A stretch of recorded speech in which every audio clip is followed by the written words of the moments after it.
আচ্ছা, এখানে আমরা কয়টা ইমেজ দেখতে পাচ্ছি, মানে কয়টা ছবি দেখতে পাচ্ছি? চারটা। এই চারটা ইমেজের আমরা একটু এর প্রপার্টিসটা দেখি, আসলে এটা কি ফরম্যাটের ছবি। ছবির কিন্তু মানে একটা ছবির অনেকগুলো ফরম্যাট হয়, জেপিজি, পিএনজি, পিএসডি, টিফ। তো এই ফরম্যাট নিয়ে আমরা আগে একটু চিন্তা করে নিই। আমরা যদি এটাতে রাইট বাটন ক্লিক করি তাহলে আমরা এখানে দেখতে পারবো যে আমাদের শেষে জেপিজি লেখা।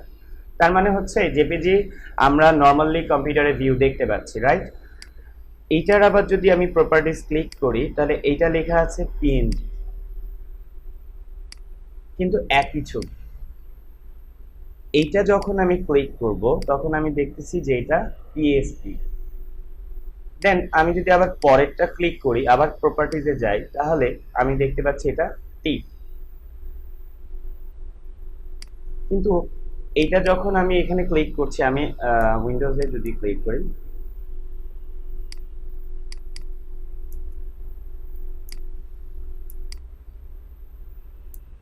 আমি দেখতে পাচ্ছি নর্মাল মোডেই দেখতে পাচ্ছি এখানে চলে আসছে। আচ্ছা, এর পাশেরটা যদি আবার ক্লিক করি সেটাও দেখা যাচ্ছে, পাশের ছবিটা। তো আমরা ফটোশপে কিভাবে ছবি ওপেন করি? মানে প্রথমে ফটোশপ তো খুলি, রাইট? ওপেন করলাম। আমরা যদি এই ছবিটাকেই আমাদের ফটোশপে ওপেন করতে যাই তাহলে কিভাবে করব? কেউ আমাকে হেল্প করবেন? ওকে, তিনটা ওয়ে কিন্তু আমি দেখেছি কালকের টিউটোরিয়ালেও। আমরা লাস্ট ব্যাচ নাম্বার 4-এও কিন্তু আমরা কিছু আরেকটু আপডেটে গেছিলাম, মানে একটু একটু করে আগাচ্ছি। তো আমরা যখন প্রথমে খুলবো, খোলার পরে আমরা এরকম দুইটা অপশন পাবো।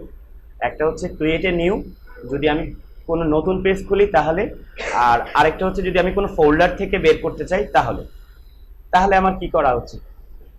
এখন আমি যদি ওই ছবিটা খুলি, ওখান থেকে যে কোনো একটা ছবি খুলি, ওকে, তারপর যেখানে আমি ছবিটা রাখছি ওইখানে আমি যাব। তো আমি ডেস্কটপে আমার মাই কম্পিউটারে যাই, আমাদের ডিআইটি ক্লাসে ব্যাচ 1-এ যাই। যেহেতু আজকে এটা ব্যাচ 1 লিখেছি, ক্লাস 2 হবে না, ক্লাস 1 হবে। ওকে, ক্লাস 1। তাহলে আমি এখান থেকে এটা ওপেন করলাম, একভাবে ওপেন হলো, রাইট? কিন্তু আমি না আরেকটা জিনিস শেখাতে ভুলে গেছি, সেটা হচ্ছে যে এই যে ফরম্যাটগুলা, এগুলো আমরা এমনিতেই দেখতে পারবো যেটা আসলে কি ফরম্যাটে আছে। এইটা দেখার জন্য আমাকে একটা কম্পিউটারে কনফিগারে সেটিং করে ফেলতে হবে। সেটা হচ্ছে আমি এইখানে যাব, কন্ট্রোলে যাব, কন্ট্রোল প্যানেল চলে আসবে, এখানে ক্লিক করব। তারপর এখানে ফাইল এক্সপ্লোর আসবে। যদি এইভাবে না আসে, যদি আপনারটা এইভাবে দেখায়, আপনারা তখন চলে যাবেন এখানে লার্জ আইকনে চলে যাবেন। যাওয়ার পরে দেখবেন যে ফাইল এক্সপ্লোরার লেখা আছে। যাওয়ার পর আবার ভিউতে যাবেন, গিয়ে এখান থেকে হাইড এক্সটেনশনালটা মুছে দেবেন, অ্যাপ্লাই, ওকে। মজার বিষয় হচ্ছে আমরা এখন প্রতিটা ইমেজের পাশে সেটা কি ফরম্যাট আমরা এখন দেখতে পাচ্ছি। এই যে পিএসডি, এটা হচ্ছে ফটোশপের একটা ভার্সন। আমরা যদি এটা ডাইরেক্ট ক্লিক করি, আমাকে জিজ্ঞেস করবে কি ফরম্যাটে খুলবা। তো আমি একে সিলেক্ট করে দিলাম যে এটা অলওয়েজ ফটোশপেই ওপেন হবে। কিন্তু বিষয়টা হচ্ছে এইরকম যে আমি যখন জেপিজি খুলেছি তখন কিন্তু আমরা একটা লেয়ার পেয়েছি, যখন আমি পিএসডি খুলেছি তখন আমরা এখানে অনেক কিছু দেখছি। এগুলোর নামটা কি আমাকে কেউ বলতে পারবেন? Layer, good. আচ্ছা, সেম পিএনজিও যখন আমি এইভাবে টেনে এখানে এনে এই জায়গা ছেড়ে দেব, তখনও পিএনজি খুলছে। তাহলে আমরা আরেকটা বইতে ওপেন করা শিখলাম। আমরা এটাও দেখছি যে কোনো লেয়ার নাই, শুধু আছে পিএসডিতে। পিএসডি আমরা কেন রাখবো সেভ করে? হ্যাঁ, না ক্লায়েন্ট বলে কথা না, আসলে কথা হচ্ছে আমরা যখন একটা ডিজাইন বানাবো, অনেক রকমের ফাইল হবে, ছোট ছোট ফাইল, টেক্সট, ডিজাইন, অনেক ধরনের লেয়ার হবে, অনেক ধরনের। হ্যাঁ, এই পিএসডি ফাইলকে আমরা সোর্স ফাইল বলি। তো দেখা গেল যে আমি ডিজাইনটা কমপ্লিট করলাম, করার পরে অনেক সময় দেখা গেল যে ক্লায়েন্ট বললো যে না, এটা তো ভালো লাগছে না, এটাকে এইভাবে চেঞ্জ করা, আবার কি আপনি ডিজাইন করবেন? তো আমার সেভ করা থাকলো, আমি খুললাম, খুলে আমি আমার মতো করে মডিফাই করে নিলাম। সেই জন্যই আমরা এটাতে পিএইচডিও সেভ করে রাখবো। পরে যদি আমার না লাগে আমি ডিলিট করে দেবো, যদি ক্লায়েন্ট আমার থেকে চায় তাহলে আমি দিয়ে দেবো।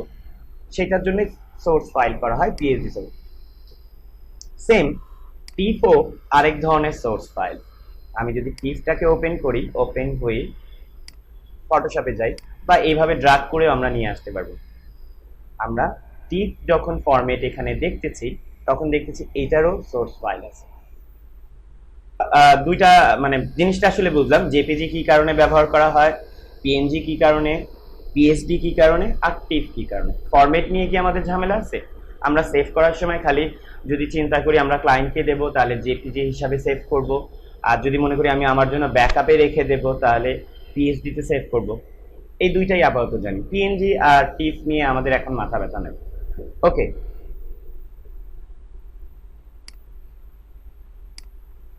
আমি এবার এগুলা, আচ্ছা ধরলাম আমি এখানে এরকম আছে, আমি এটাকে ক্লোজ করতে চাই, তাহলে কিভাবে ক্লোজ করব? এইভাবে তো ক্লোজ করা যায় না, এখান থেকেও আমরা করতে পারবো। এই যে ক্রস চিহ্নটাকে চাপ দিলে এই যে চলে গেল। ওয়ে অনেক আছে, ওয়ে আমাকে বলে দিচ্ছে, আমি এমন না যে এটার রুলস এর মধ্যেই থাকবে, আমি আমার মতো করে ইউজ করতে পারবো।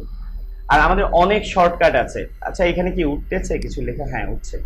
আচ্ছা, সো আমি চাচ্ছি এখন পিএইচডিটাকে বন্ধ করব, আরেকটা ওয়ে দেখাই। হ্যাঁ, এখানে ফাইলে যাব, এখানে একটা অপশন আসবে ক্লোজ আর ক্লোজ অল। এখন এটার মানেও তো আমরা বুঝি, ক্লোজ আর ক্লোজ অল মানে হচ্ছে যেটার উপরে আমাদের সিলেকশন থাকবে শুধু ক্লোজ দিলে ওইটাই বন্ধ হয়ে যাচ্ছে। তাই আমরা একটু চাপ দিই, ধরলাম এইটাতে ক্লোজ করে দিলাম, চলে গেল কিন্তু পিএইচডি ফাইল। আর যদি আমি ক্লোজ অল দিতাম তাহলে সব বন্ধ হয়ে যেত। এখন আমি ক্লোজ অল দিয়ে দিই, বললাম আমার এখানে আরো 2-3টা লেয়ার আছে, রাইট? আচ্ছা, এতটুকু বুঝলাম। এবার আবার ওপেন করি, আমরা জেপিজিটাকে ওপেন করি। আমরা যখন এই ছবিটা ওপেন করেছি আমরা এখানে অনেক কিছু দেখছি। মূলত আমরা এটাকে যদি 4টা পার্টে ভাগ করি, এইটা একটা পার্ট, এটাকে আমরা রাইট পার্ট বলি, সরি লেফট পার্ট বলি, এটাকে আমরা লেফট অংশ বলি, এটাকে আমরা রাইট অংশ বলি, আর উপরের অংশটাকে আমরা মানে আপার অংশ বলি। মেনু টেনু আমরা পরে যাব, আমরা এই সবই বলবো, কিন্তু আসলে আমরা 4টা ভাগে ভাগ করে নিলাম। আরেকটা হচ্ছে মিডিল পার্ট, মানে মধ্যের পার্টটা। এবারে এই পার্টগুলোরও কিন্তু আবার একটা একটা করে নাম আছে। এই লেফট পার্টের এইটার নামকে বলা হয় টুলস বার। এখানে আমাদের সবগুলা টুলস দেওয়া থাকবে, এবং এই টুলস বারে যখনই আমরা যে কোনো জিনিস ক্লিক করব সে আমাকে এটার হ্যাঁ একটা সাপোর্ট দেবে যে এটা দিয়ে এটা করা যায়। আমরা যদি একটু মাউসটাকে এখানে হোল্ড করে রাখি তাহলে আমাকে বলে দিচ্ছে যে এটা তো মুভ টুলস। আবার পাশেরটা নিলাম, আমাকে কিছুক্ষণ পরেই বলে দেবে এটা হলো সিলেকশন টুল, এটারও শর্টকাট হচ্ছে কন্ট্রোল এম। তারপর এইটা যদি নিই প্লেসো টুল। তো এরকম সবগুলা টুলস এক একটা নাম আছে। এটা হলো ব্রাশ টুল, ঠিক আছে, এটা হলো ব্লুয়ার টুল, এটা হলো পেন টুল, টাইপ টুল, এটা পাতের একটা অপশন, এটা পরে দেখাবো, সবই দেখানো হবে এমন কোনো কিছু না। এটা হলো শেপ নেওয়ার জন্য রেক্ট্যাঙ্গেল টুল। কিন্তু মজার বিষয় হচ্ছে এই সবগুলা টুলের আবার অনেকগুলা সাব টুল আছে। আপনি যখন টুলসের এখানে এখানে একটা ছোট্ট একটা অ্যারো চিহ্ন আছে, এখানে যদি ক্লিক করেন দেখবেন যে এখানে আবার 2টা অপশন আছে। সেম এটাও যদি ক্লিক করেন দেখবেন যে এটারও আরো অনেক অংশ আছে। আমি যদি আবার এটা ক্লিক করি এটারও একটা অংশ আছে, রাইট? এটা যদি ক্লিক করি এরকম সবগুলো অংশ আছে। তাহলে এই অপশনটাকে বলা হচ্ছে টুলস বার, এবং এই টুলসে আবার আন্ডা বাচ্চা আছে যেগুলো হচ্ছে সাব টুলস। যখন আর এই সাইডের অংশটাকে আমরা বলছি রাইট সাইড, যেটাকে আমরা প্যানেল বলে থাকি। আর উপরের সাইডটা আমরা আপার সেকশন, যেটাকে বলা হয় মেনু। এখানে উপরে সব মেনু দেওয়া আছে, আবার মেনুর আবার সাব মেনু আছে। মানে ধরেন আমরা ফাইল খুললাম, ফাইলের আবার সাব মেনু আছে সবগুলা। এই জিনিসটার নাম হচ্ছে অপশন বার। আমরা যখন কোনো টুলস ক্লিক করছি খেয়াল করেন যে এখানে সাথে সাথে সেই টুলসের অনেকগুলা বাচ্চা বের হয়ে যাচ্ছে। আমরা যদি এখন পেন টুলসে যাই, এই যেটা পেন টুল, ক্লিক করার সাথে সাথে এখানে অপশনগুলো চেঞ্জ হয়ে যাচ্ছে। এতটুকু তো বুঝতেছি যে এটা নেওয়ার সাথে সাথে এখানে আবার এই অপশনগুলো দেখা যাচ্ছে, এখানে আবার অনেক জিনিসগুলো দেখা যাচ্ছে। আমি যখন মুভ টুল সিলেকশন করছি এটার সাথে সাথে আবার এই জিনিসগুলো দেখা যাচ্ছে। তো এটার নাম কি? অপশন বার। ওকে, মানে টুল অপশন বার, টুলসেরই অনেকগুলো অপশন ওপরে আবার দেখা যাবে। এই যে জায়গা, এই জায়গাটাকে আমরা একটা নাম বলেছিলাম, নাম কি আমাকে কেউ বলতে পারবেন? প্যানেল, ঠিক আছে। আচ্ছা, প্যানেলের মধ্যে আমি আপনারা কি বাসায় গিয়ে এইভাবে নাড়িয়ে টাড়িয়ে দেখেছিলেন কেউ? এভাবে পিছে নেওয়া, আগে নেওয়া, ঠিক আছে, তারপর এটাকে এখান থেকে বের করে আনা, এগুলা কি করেছিলেন? এগুলো করলে তো অনেক, আমি মনে করবো ইজি হয়ে গেছে, যে এখন আপনার জন্য এটা খুব কষ্ট হচ্ছে না। তো নাড়িয়েছিলেন তো না? কোনো জিনিস বাদ চলে গেলে আমরা কিভাবে আনতে হয়? ধরেন আমি এখন সব বাদ দিয়ে দিলাম, হ্যাঁ, আমি এখন লেয়ার চাচ্ছি, আমাকে কি কেউ হেল্প করবে লেয়ার কিভাবে আনতে হয়? Window, good. এই তো, আমি তো মানে আমি তো বিলিভ করতে পারছি না যে আমি মানুষকে আমি এত ভালো শিখেছি। ঠিক আছে, এই যে লেয়ার চলে এসেছে। ওকে, লেয়ারের সাথে এইটা আবার একটু যুক্ত হয়ে আছে, তাই এটাকে বের করে দিলাম, কেটে দিলাম। চ্যানেলও আমি বাদ দিয়ে দিলাম, পাতও বাদ দিয়ে দিলাম। এটাকেও আমি টেনে আনলাম, এটাকে আবার যদি আমার দেখার ইচ্ছা হয় আমি দেখতে পারলাম। তো লেয়ার তো বুঝলাম, রাইট? আমরা যখন কাজ করছি এই কাজগুলো কিন্তু কম্পিউটারের র্যামে সেভ হচ্ছে সাথে সাথে। এখন আমাদের কম্পিউটারে যার ক্যাপাবিলিটি ভালো তাদেরটা একটু বেশিক্ষণ থাকে, যাদেরটা খারাপ তাদেরটা থাকে না। তো এই যে সেভ হচ্ছে, ধরেন আমি একটা ডিজাইন করি, আপনাদের সামনেই দেখাই। ক্রিয়েট নিউ, ধরেন এই পেজের সাইজে নিলাম। আচ্ছা, পেজের যখন আমরা খুলবো, ধরেন আমি একটা ব্যানার ডিজাইন করলাম বা আমি একটা কিছু করব, আমি প্রথমে কি করব? নিউতে যাবো তো, রাইট? আচ্ছা, নিউতে যাওয়ার পরে আমরা এখানে কি লিখবো? একটা নাম লিখবো, ধরেন লিখলাম ফেসবুক পোস্ট। ওকে, পোস্ট মানে একটা ব্যানার ডিজাইন করব। আমাদের অবশ্যই এটা লিখে রাখলে হয় কি, যে আমরা ফাইলের ওপরে নামটা দেখতে পারবো। তারপর আমরা কি নেব? সাইজ। এখন সাইজের ব্যাপারটা হচ্ছে কি, যে সাইজ এখানে অনেক সাইজ মেনশন করা হয়েছে। একটা হচ্ছে পিক্সেল, একটা হচ্ছে ইঞ্চি, একটা হচ্ছে সেন্টিমিটার, মিলিমিটার, পয়েন্ট, পিক্স সম্ভবত। তো আমরা ইঞ্চি টেপ তো বুঝি, আমরা সেন্টিমিটার বুঝি, মিলিমিটার বুঝি, বুঝি না খালি হচ্ছে পিক্সেল। এখন পিক্সেল যদি আমরা হিসাব করি, যখন আমরা ফটোশপে কাজ করি তখন আমাদের একটা যখন ডিজাইন স্টার্ট করি, ধরেন আমরা বলি না যে আমাদের ক্যামেরা 10 মেগাপিক্সেল, আমাদের ক্যামেরা 8 মেগাপিক্সেল, আমার মোবাইলের ক্যামেরা 13 মেগাপিক্সেল। তো এই যে পিক্সেল শব্দটা, এই পিক্সেলটাকে আমি একটু আপনাকে বুঝিয়ে দিই জাস্ট। আমাদের মনিটরের সাইজ কত পিক্সেল বাই কত পিক্সেল কেউ কি জানে?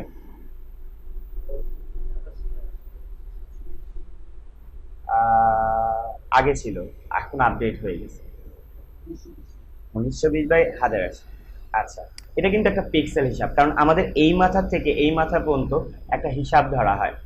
এবং এটা আমরা দেখতে পারবো হচ্ছে ডিসপ্লে প্রপার্টিতে গেলে আমরা দেখতে পারবো যে আমাদেরকে এখানে বলে যে এই যে 1920/1080, এটাই হচ্ছে পিক্সেল। যখন একটা ওয়েবসাইটে কেউ ডিজাইন করতে যায় তখন তাদের একটা মাপ নিতে হয়, যেমন ধরেন ওয়েবসাইটে যখন ডিজাইন করে কেউ 1200 পিক্সেলের নেয়, কেউ 1920 পিক্সেলের নেয়।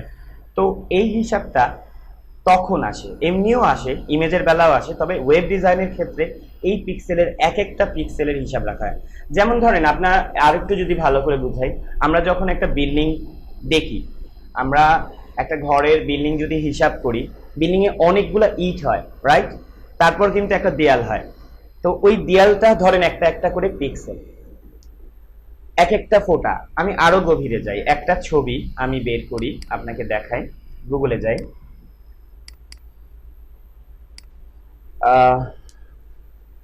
কি ধরনের ছবি দিব? কার্টুন লিখি, সব থেকে বেস্ট হবে। আমি যখন ইমেজে ক্লিক করব, আমার এখানে কিছু মেনশন করছে 900/900, এটাই হচ্ছে পিক্সেল। এখন এটা কিভাবে বুঝবো? আমি এটাকে ডাউনলোড করি, সেভ করি,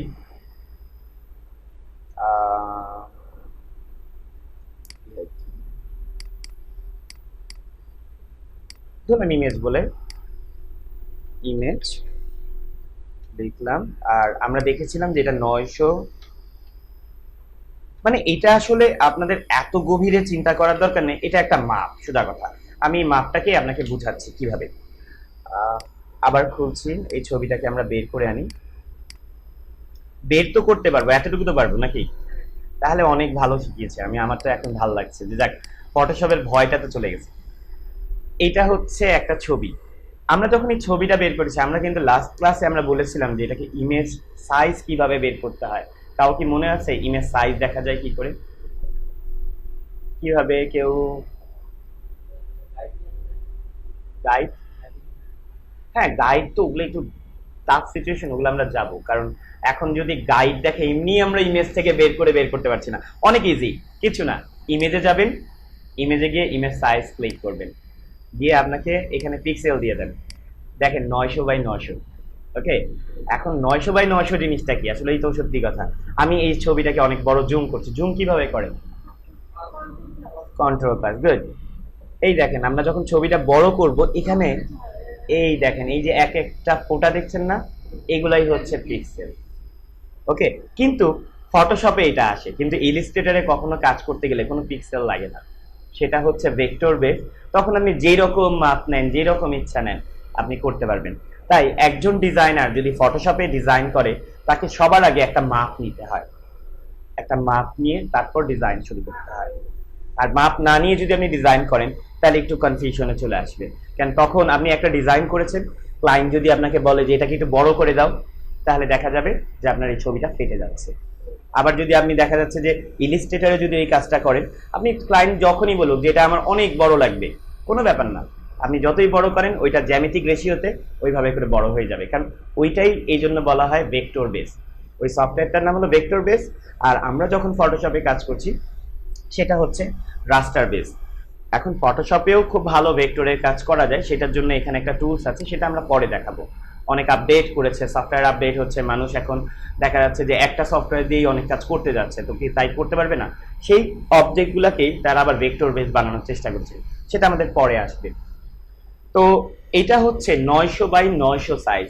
এখন আমরা যদি পাশে আরেকটা ছবি দেখি এখানে, তাহলে দেখতে পারবো এটা হচ্ছে 800 বাই 900 সাইজ। এরকম প্রতিটা ছবির নিচে এক একটা সাইজ আছে। 1024 বাই 1024, এই 1024 বাই মানে প্রতিটা ফোটা ফোটা নিয়ে একটা কালার তৈরি হয়েছে। তো পিক্সেল আরো অনেক বিষয়, বিল্ডিং যদি হিসাব করেন, বিল্ডিং এর বিষয়টা একটা একটা দেয়াল নিয়ে যদি একটা দেয়াল করা হয়, এই পুরো ঘরটাকে একটা পিক্সেল ধরা হয়। তারপর ধরেন আরো কি কি উদাহরণ দেবো, আমার তো মাথায় আসে না, অনেক উদাহরণ আছে, এখন মাথায় আসছে না। যাই হোক, পিক্সেল জিনিসটা এরকমই আমি ধরলাম। কিন্তু পিক্সেলের বিষয়ে আরো এক্সপার্টলি আমাদের ওয়েব ডিজাইনের কিছু টিচার আছে, যারা লাস্ট 3টা ক্লাস আপনাদেরকে করাবে। আমি খুব মানে আমি আমাদেরকে জাস্ট বেসিক ধরিয়ে দিচ্ছি, এবং ওরা আবার এক্সপার্ট লেভেলের এক একজন টিচার আমি আনবো, যারা আপনাদেরকে, যেমন আমি ভালো কার্টুন আঁকতে পারি না, আমি ভালো ড্রয়িং করতে পারি না, এমন কিছু আমার ফ্রেন্ড সার্কেল আছে যারা খুব ভালো কার্টুন আঁকে, তাদেরকে আমি চেষ্টা করবো আপনাদের এই ক্লাসগুলোকে নেওয়ার ইন ফিউচারে, ইনশাল্লাহ হবে। সো আমরা এখন তাহলে পিক্সেল জিনিসটা কি একটু ক্লিয়ার হয়েছে? আচ্ছা, তাহলে আমি ক্রিয়েট যদি করি, তাহলে এখানে আমি ধরলাম আমরা লিখতেছি যে আমরা একটা ফেসবুকে একটা ব্যানার বানাবো, রাইট? তাহলে ফেসবুকে পোস্ট করার জন্য একটা নিয়ম আছে, ফেসবুকের পোস্টের সময় একটা সাইজ বলে যে এই সাইজের বাইরে তুমি যেতে পারবে না। আপনারা কি কেউ জানেন এরকম কিছু? হ্যাঁ, ফেসবুকেও একটা সাইজ আছে। যেমন যদি হিসাব করি, আমি যদি যাই যে ফেসবুকে তো আমরা ইউজ করছি, ফেসবুকের উপরে একটা কভার পেজ আছে, জানেন আপনারা, যে আমাদের ছবির পাশে একটা কভার পেজ দিই। তাহলে আমরা একটু লিখি ফেসবুক, ওকে, কভার পেজ সাইজ, এতটুকু তো আমরা অবশ্যই বুঝছি। তো ওরা বলছে যে ফেসবুকের কিছু নিয়ম আছে। ফেসবুকের নিয়ম হচ্ছে তোমার ছবি মাস্ট বি 399 পিক্সেল বাই 150 পিক্সেলের হতে হবে, এই মাপের মধ্যে হতে হবে। এবং যে তোমার উপরে যে কভার পেজটা থাকবে, সেটার মাপ হচ্ছে 851 পিক্সেল বাই 315 পিক্সেল। এখন ওয়াইড আর হাইট সম্বন্ধে কিন্তু আমি একটু বলেছিলাম, ওয়াইড কোনটা হাইট কোনটা, একটু হাত দিয়ে আমাকে একটু ড্রয়িং করে দেখান। ওয়াইড হাইট, ওকে গুড, তাই তো ভালো জানেন, আপনারা অনেক ভালো জানেন, ওয়াইড হাইট সব শিখে গেছেন, এখন তো আর কিছুদিন পর কম্পিউটারে কাজ করতে শিখে যাবেন। তাহলে আমরা এক কাজ করি, আমরা আজকে একটা কভার পেজ ডিজাইন করা দেখি, খুলতে খুলতেই আমরা আস্তে আস্তে শিখে যাব। তো আমরা তাহলে এখন কি করব, কত কত সাইজ নেব? প্রথমে যাব পিক্সেলে, ওকে। তারপরে আমরা আমাদেরকে বলেছে যে 851, মনে আছে কি কত কত সাইজ? আরেকবার দেখে নিই, 851/315। তাহলে আমি যখন ফেসবুকের কভার পেজ ডিজাইন করব তাহলে আমাকে এই মাপটা রাখতে হবে, কারণ নিয়মের বাইরে তো আমি আর যেতে পারবো না।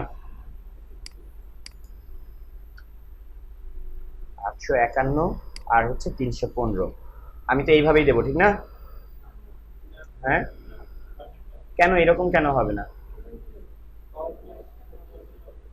ওরিয়েন্টেশনটা আসলে আমাদের এরকম, এই জন্য আমরা পাশেরটাই দেব। তারপর হচ্ছে রেজুলেশন। রেজুলেশনটা তো অনেক কঠিন একটা জিনিস, থাক আমি নিজেও ভয় পাই, বাদ দিই। 8 GB, সিএমওয়াই কে হবে, সিএমওয়াই কে তো হবে না? ওয়াও, আমার স্টুডেন্ট অনেকটা, মাশাআল্লাহ মাশাআল্লাহ। সিএমওয়াই কে তো হবে না? সবাই হাত তোলেন, সিএমওয়াই কে যারা যারা হবে। আচ্ছা, কেন? Good, that's a good point of view. এইটাই হচ্ছে মেইন কথা, যখন আমরা প্রিন্টের জন্য যাব তখন আমরা সিএমওয়াই কেটে যাব, যখন আমরা ওয়েবসাইটে থাকবো তখন আমরা 8 GB তে থাকবো। তাই এইরকম অনেক সিলি কোশ্চেন ক্লায়েন্ট অনেক সময় করে। আচ্ছা ধরো আমার ইলেকট্রনিক ডিভাইসের জন্য কোন কালার মোড দেবো, আমাদের কোশ্চেন আমি আমি অনেক ক্লায়েন্টের পেয়েছি ইন্টারভিউ যখন নেয়, তো তখন অনেকেই লিখে সিএমওয়াই কে 8 GB, ক্লায়েন্ট টেস্ট নেয়। তো এই জিনিসগুলো আমরা যদি একটু বেসটা স্ট্রং করে নিই তাহলে আমাদের জন্য অনেক মানে ভালো হবে। আর ওয়াইটি রাখলাম, আমরা তো এটা কালার চেঞ্জ করতে পারি, আমরা তো দেখিয়েছিলাম মনে হয়। এখন তাহলে আমার পারফেক্ট সাইজটা হচ্ছে কভার পেজের সাইজ। এখন আমি যা ইচ্ছা যেভাবে ইচ্ছা এখানে আমি আমার মতো ডিজাইন করতে পারবো, ঠিক আছে? এটাকে টানতে পারবো, এইভাবে লাগিয়ে দিতে পারবো, আমি এটাকে ছোটও করতে পারবো, লম্বাও করতে পারবো। এখন আমরা এখানে একটা মিডল সেকশনের নাম বলেছিলাম। মিডল সেকশন যখন আমি কন্ট্রোল প্লাস চাপ দিচ্ছি তখন আমি দেখতেছি যে, ও আচ্ছা ধরলাম এটা না, আমি অন্য আরেকটা ছবি বের করি, এটাই বের করি। এই যে মিডল সেকশনটা এখানে দেখা যাচ্ছে, আমরা বড় করলে কি চাপ দেব? কন্ট্রোল প্লাস, ওকে, চাপ দিলাম। এখন আমি চাচ্ছি ওই জায়গা যেতে, মানে বাম দিকে দেখতে চাচ্ছি, স্পেস দিয়ে চলে আসছে, আবার নামাতেও পারছি, রাইট? এগুলো অনেকভাবে করা যায়, এগুলোর অনেক শর্টকাট আছে। মানে আমি যদি আপনাদেরকে এক একটা শর্টকাট এই 4-5টা ওয়েতে বলতে পারবো, এমন না যে এটা এইভাবেই করা যায়। কিন্তু আমরা আসলে প্রথমে প্র্যাকটিক্যালি করি, তারপর আপনি দেখবেন যে আস্তে আস্তে আমরা হঠাৎ করে শর্টকাটে চলে যাব, যে অনেক ইজি ওয়ে, যে এইভাবে না গিয়ে অন্যভাবে। তো যখন আমরা এখানে কন্ট্রোল মাইনাস দিয়ে ছোট করলাম, ধরেন এইখানে একটা বাটন আছে, সেখানে বলা হচ্ছে standard screen mode, full screen mode with bar and full screen mode. এই তিনটা জিনিসের তিনটা মানে আছে।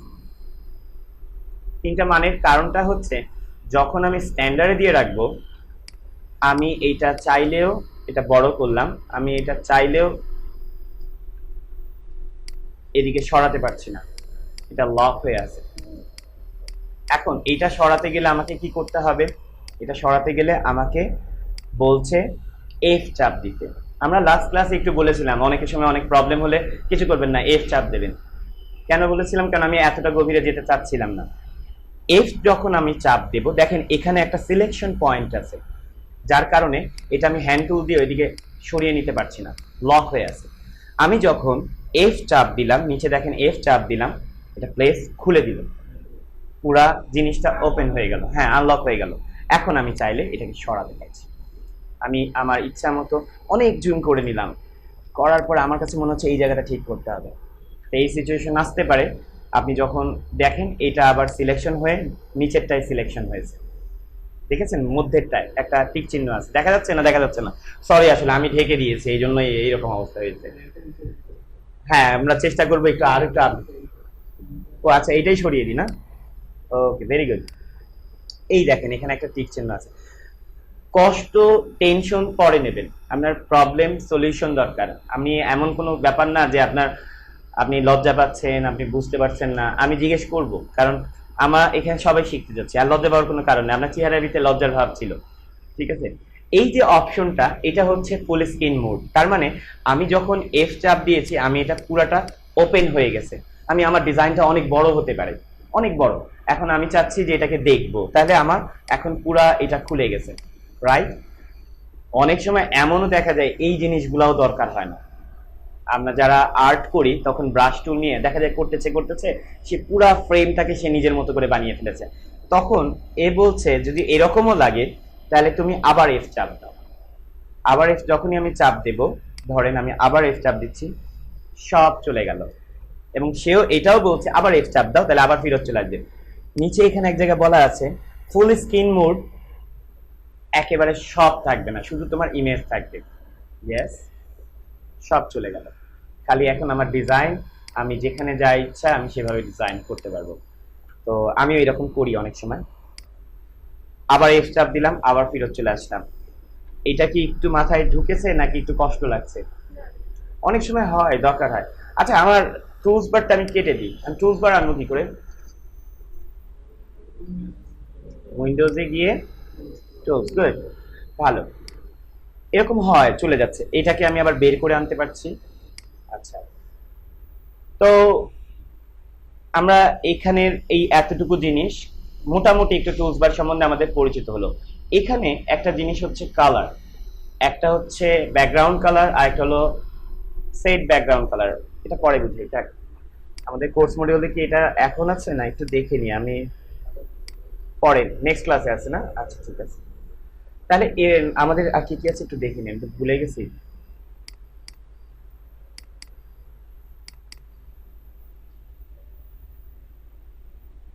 আচ্ছা, ইন্ট্রোডাকশন হয়ে গেছে, ওপেন অ্যান ইমেজ হয়ে গেছে। ও, আরেকটা জিনিস দেখিয়ে দিই, সেটা হচ্ছে অনেক ইম্পর্টেন্ট। আমরা যখন কাজ করি না, আমাদের ম্যাক্সিমাম মেজরিটি পার্সেন্টেরই কিন্তু মানে ইউপিএস থাকে না, রাইট? আমরা এখন ইউপিএস ছাড়াই কম্পিউটার ইউজ করি। তো দেখা যায় যে একটা কাজ করতে করতে হঠাৎ করে কারেন্ট চলে গেল, বা হঠাৎ করে হ্যাং হয়ে যেতে পারে। তো এই যে কষ্টটা, এটা তো বৃথা চলে যাবে। তো এই জায়গা একটা জায়গা সেটিং করা যায়, ওই সেটিংটা হচ্ছে এডিটে যাব, প্রেফারেন্সে যাব, জেনারেলে যাব।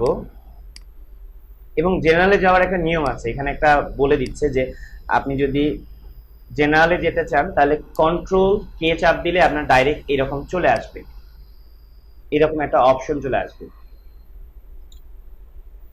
এই অপশনটা চলে আসবে। তো এই অপশনটাতে আমাদের অনেক সেটিং অপশন আছে। তো এই সেটিং অপশনটাই আমি জাস্ট একটু আপনাদের দেখাই যে ইন্টারফেস। ইন্টারফেসটা আসলে কি, আমরা যে এখানে কালো দেখতেছি না, আমার যদি মনে হয় যে আমার কালোতে চোখ লাগতেছে, আমি কালো দেব না, আমি সাদা দেব, সিলেক্ট করে ফেললাম, সাদা হয়ে গেল। গ্রে দিতে চাচ্ছি, গ্রে দিয়ে দিলাম, গ্রে হয়ে গেল। আমি আরো ব্ল্যাক দিতে চাচ্ছি, কঠিন ব্ল্যাক। এটা আমার পছন্দ, আমি আমার লুকিংটাকে কিরকম দেখতে চাই।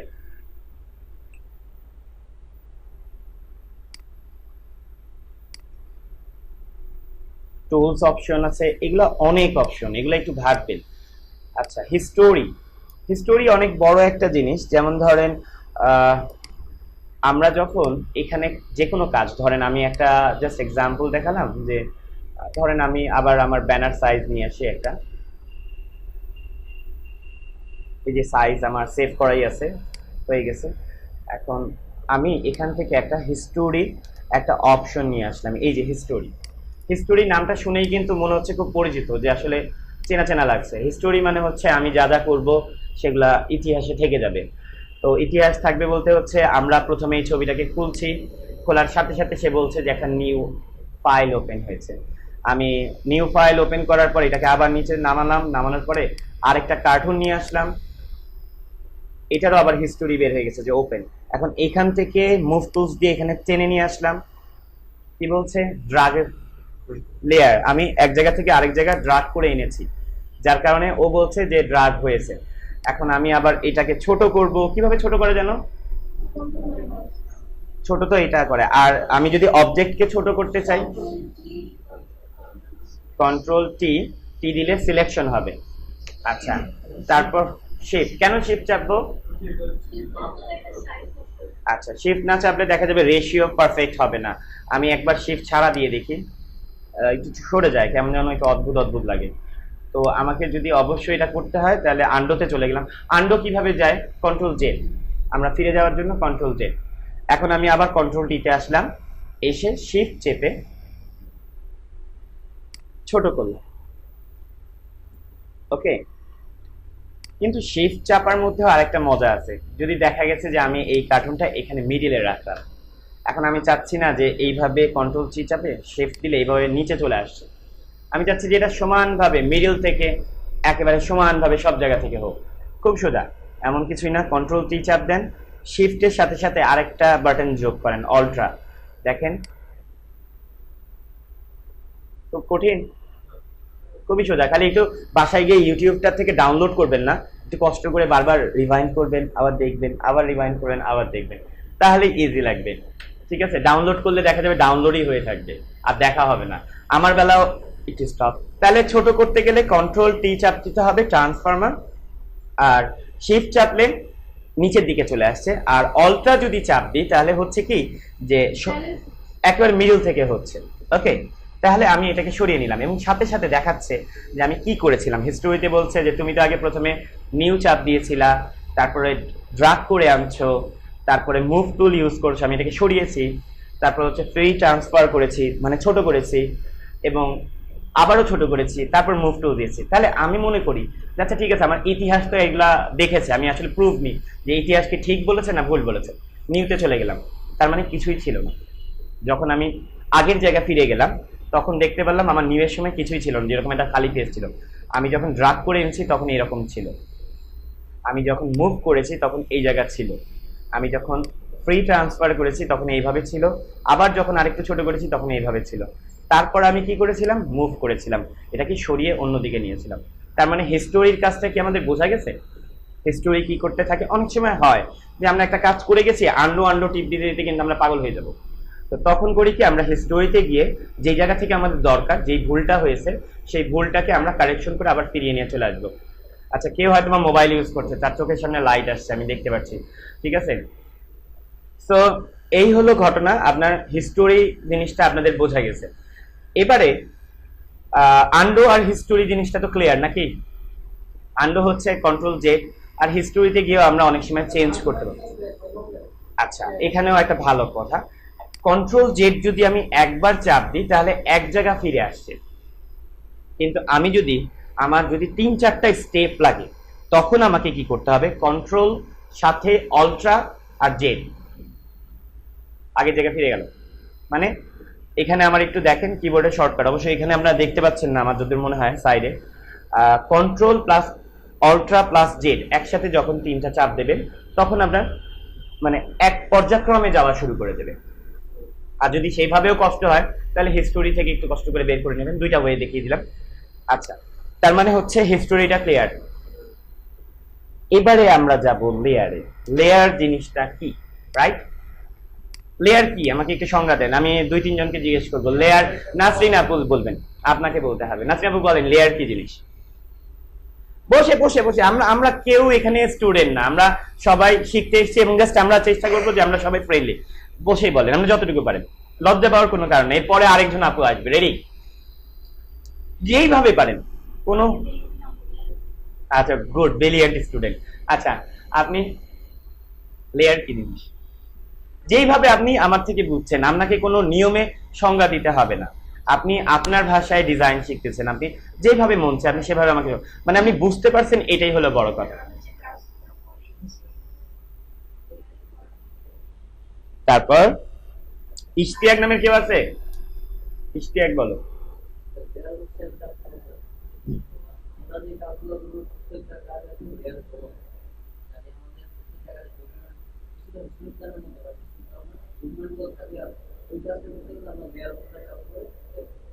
কাছাকাছি হয়েছে। এরপর আরো কে কি, আরো অন্য কোনো ভাবে সংজ্ঞা দেওয়ার উপায় আছে কি? আর কেউ নাই? হ্যাঁ হ্যাঁ, আমি মানে ভালো বুঝাতে পারি, আর না হলে আপনারা টিউটোরিয়াল দেখেন নাই, ক্লাস ব্যাচ 4 এর টিউটোরিয়ালটা দেখেন, ওখানেও কিছু বলা হচ্ছে আর আজকেও বলা হবে। ওখানে আমি জামা কাপড় দিয়ে বুঝিয়েছিলাম, আমি খালি গায়ে, তার উপরে একটা স্যান্ডো গেঞ্জি, তার উপরে আমার গেঞ্জি, তার উপরে হচ্ছে আমার মাইক, তার মানে হচ্ছে আমার কয়টা লেয়ার এসছে, খালি গায়ে একটা লেয়ার, আর তার উপরে স্যান্ডো গেঞ্জি পরেছি দ্বিতীয় লেয়ার, আর তার উপরে আমি আবার আরেকটা গেঞ্জি পরেছি, তার উপরে হচ্ছে মাইক্রোফোন। তো আমি এটাকে এক্সাম্পলে যাই। আচ্ছা,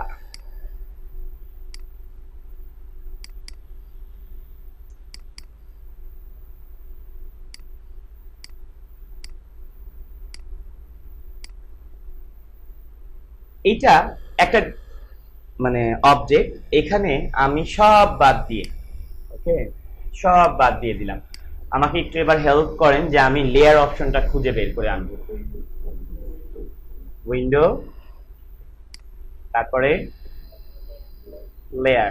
আমরা এটা শর্টকাট কিন্তু জানি F7। আমিও যদি মানে শর্টকাট ইউজ করি তাহলেও কিন্তু হচ্ছে, আমি যদি কেটে দিই সোজা আমরা যদি ফাংশন 7 চাপ দিই তাহলে চলে আসছে, রাইট? আমি এটাকে চাচ্ছি একটু বড় করব। কিভাবে বড় করব? আমার এখানে দেখা যাচ্ছে না আসলে, এই জায়গাটা কিছু দেখা যাচ্ছে না। ড্রাগ কিভাবে করব? নিচের দিকে, খুব সোজা। তাহলে আমি দেখতে পাচ্ছি যে এখানে অনেকগুলা লেয়ার আছে, রাইট? সবার নিচে কি আছে? ব্যাকগ্রাউন্ড। তার উপরে আছে রেড, তার উপরে আছে ব্লু, তার উপরে আছে ইয়েলো, তার উপরে গ্রিন, তার উপরে ব্ল্যাক, তার উপরে হোয়াইট। তো প্রথম যে লেয়ারটা এটা হচ্ছে হোয়াইট। আমরা যদি ধরি হোয়াইট লেয়ারটাকে এদিকে সামনে আনি, তাহলে এখানে কালোটা কেন ঢাকা যাচ্ছে? কারণ নিচের লেয়ারটার উপরে ও হোয়াইটটা পড়েছে, যার কারণে ও দেখা যাচ্ছে না। সেম আমি এটাকে আবার যদি কালোটাকে সিলেকশন করে এখানে আনি, তার মানে এখানেও দেখা যাবে না, কারণ সবার উপরে যে লেয়ারটা থাকবে সেটাই দেখা যাবে, সেটাই প্রাধান্য পাবে।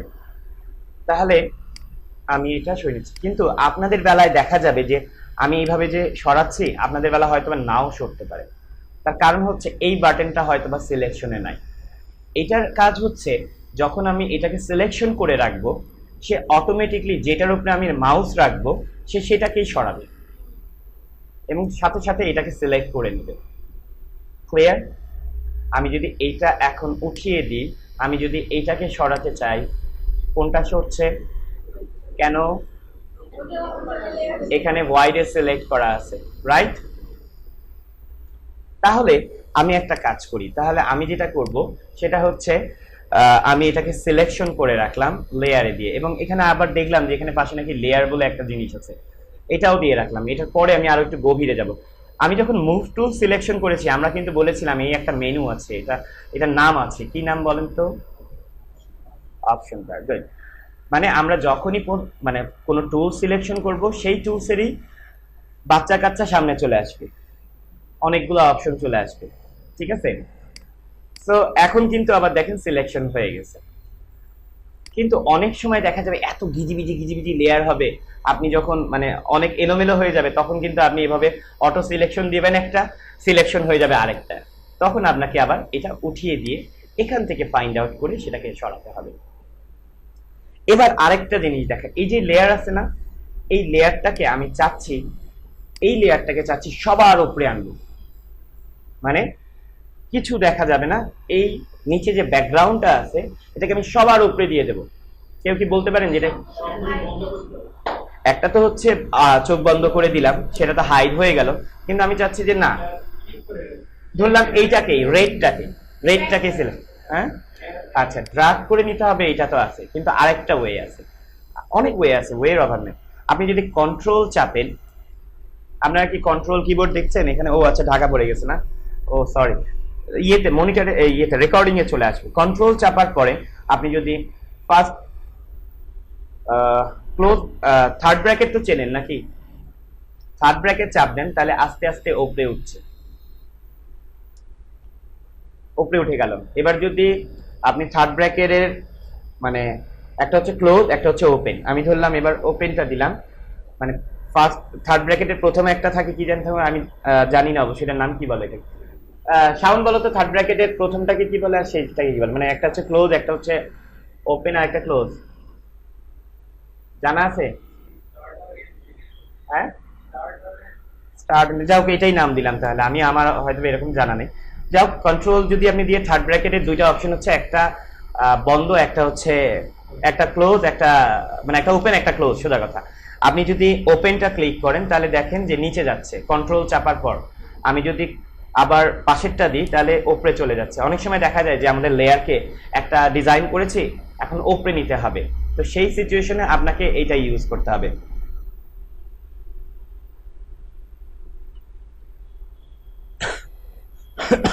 আচ্ছা, তার মানে লেয়ার আমি যখন তখন ওপর নিচু করতে পারবো। এতটুকু তো ক্লিয়ার? আচ্ছা, ধরেন হঠাৎ করে আমার আরেকটা নতুন লেয়ার নিতে হবে, তাহলে আমি কি করব? এখানে একটা নতুন লেয়ার নেব, তাহলে কি করব? এখানে কিছু আছে, এইখানে একটা অপশন আছে ক্রিয়েট এ নিউ লেয়ার। আমি যখনই এখানে ক্লিক করছি, সাথে সাথে এখানে একটা নতুন লেয়ার চলে আসছে, এবং আমি চাইলে এই নামটা চেঞ্জ করে দিতে পারি। এখানে আমি দিয়ে দিই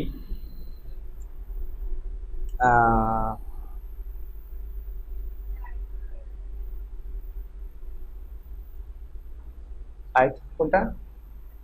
হ্যাঁ, আচ্ছা, আমি নেক্সট এতে দেখি ইনশাল্লাহ এটা ওপরে দিয়ে দেবো আর ওই সাইডে দিয়ে দেবো। এই সাইডে ঢাকা পড়ে গেছে, আর আমারও চোখে অনেক লাইট আছে, পরে তো রাতকানা হয়ে যাবে। আচ্ছা, এখানে যখন আমি ক্রিয়েটেড চাপ দিচ্ছি, তখন দেখা যাচ্ছে যে আমার আরেকটা নতুন লেয়ার হচ্ছে। অনেক সময় হয় না যে আমরা ডিজাইন করতেছি, আমাদের আরেকটা নতুন লেয়ারে করছি। আমরা অবশ্য লাস্ট ক্লাসে এইভাবে দেখাইনি, আমরা দেখিয়েছিলাম একটা ইমেজ দিয়ে। ধরেন আমি এই কার্টুনটাকে নিয়ে আসলাম, তাহলে হলো কি আরেকটা লেয়ার চলে আসলো, রাইট? এখানে কিন্তু চলে আসলো। আমরা এটাও দেখিয়েছিলাম এখানে নাম চেঞ্জ করা যায়। ধরলাম কার্টুন, নাম চেঞ্জ করাতে পারবো, রাইট? আচ্ছা,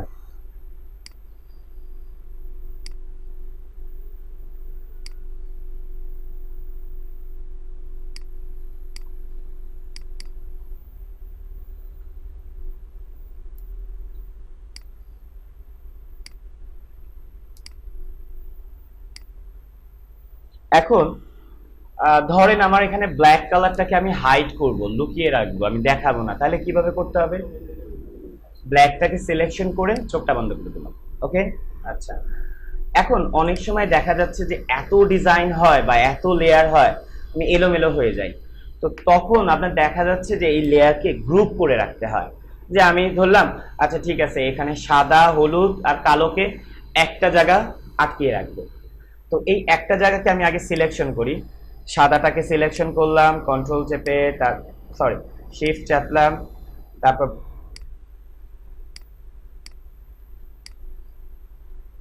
আমি যদি ধরেন সাদাটা সিলেক্ট করলাম, মানে আমি চাচ্ছি যে ধরেন এই তিনটাকে একটা বক্সের মধ্যে ঢোকাবো। তিনটাকে সিলেকশন করলাম, করে এখান থেকে এই যে অপশনটাকে চাপ দিলাম, তার মানে একটা গ্রুপ চলে আসলো। গ্রুপ মানে সিলেকশন, আচ্ছা ঠিক আছে। এইভাবে কন্ট্রোল চেপে একটা একটা করতে পারবা, ওকে? আর যদি মনে করো যে ওপর থেকে নিচ পর্যন্ত নিবা, তাহলে শিফট চাপো। যদি পর্যায়ক্রমে থাকে তাহলে সবগুলো সিলেকশন হয়ে গেল শিফট চাপ দিলে, ওকে? তারপরে তুমি কিচ্ছু করতে হবে না, এখানে এই যে যেগুলো সিলেকশন আছে ওখানে ক্লিক করো, ক্রিয়েট এ নিউ গ্রুপ। একটা গ্রুপ হয়ে গেল। আমি এটার নাম দিয়ে দিলাম যে যাই হোক 101। হ্যাঁ, কন্ট্রোল দিয়ে করতে হবে। আর যদি সিকোয়েন্সে না থাকলে কন্ট্রোল চেপে চেপে যেটা যেটা তুমি একটা বক্সের ভিতরে ঢুকাবা সেটার জন্য। তো এটার জন্য হচ্ছে তোমার ধরো এই যে এই কয়টা, তোমার কন্ট্রোল চাপলাম, চেপে আমি সিলেকশন করে নিলাম, তারপরে আমি গ্রুপে করে ঢুকিয়ে দিলাম। আমি আবার দেখাই, মনে হয় সবার একটু মানে একটু এলোমেলো হয়ে গেছে, ঠিক না? আচ্ছা, ধরেন আমি আবার কন্ট্রোল অল্টা জেড চাপ দিলাম, দুইবার চলে আসলো। আনডু করতে চাইলে ওইটা একটু পরে দেখেন, এক্ষুনি দেখাচ্ছি। আমি ধরলাম এখানে এই রেডটা সিলেকশন করব, গ্রিনটা করব, আর ব্লুটাকে সিলেকশন করব। এই তিনটা জিনিসকে আমি একটা বক্সের ভিতরে রাখবো। তাহলে রেড, গ্রিন আর ব্লু। এবার কি করব? সহজ দুইটা বই বলে, একটা হচ্ছে শুধু কন্ট্রোল জি টিপ দিলে গ্রুপ হয়ে যাবে, জি ফর গোল। আর যদি আমি কন্ট্রোল জি না চাপ দিতে পারি, আমি যদি ম্যানুয়ালি করতে চাই, তাহলে এখানে এসে খালি ক্লিক করলেই হয়ে গেল। এখন আপনারা বলতে পারেন যে এটা কেন দরকার হবে? হবে, আমি আমার এই একটা ডিজাইন আপনাকে দেখাই। ক্লাস ওয়ানে আমরা যখন ডিজাইন করতে যাই, তখন দেখা যাচ্ছে এইরকম অনেক লেয়ার নিতে হয়। এই দেখেন, এইটা হচ্ছে টেক্সট, এটা হচ্ছে এই যে শেপ, এই যে ডিজাইন বানিয়েছি দেখেন।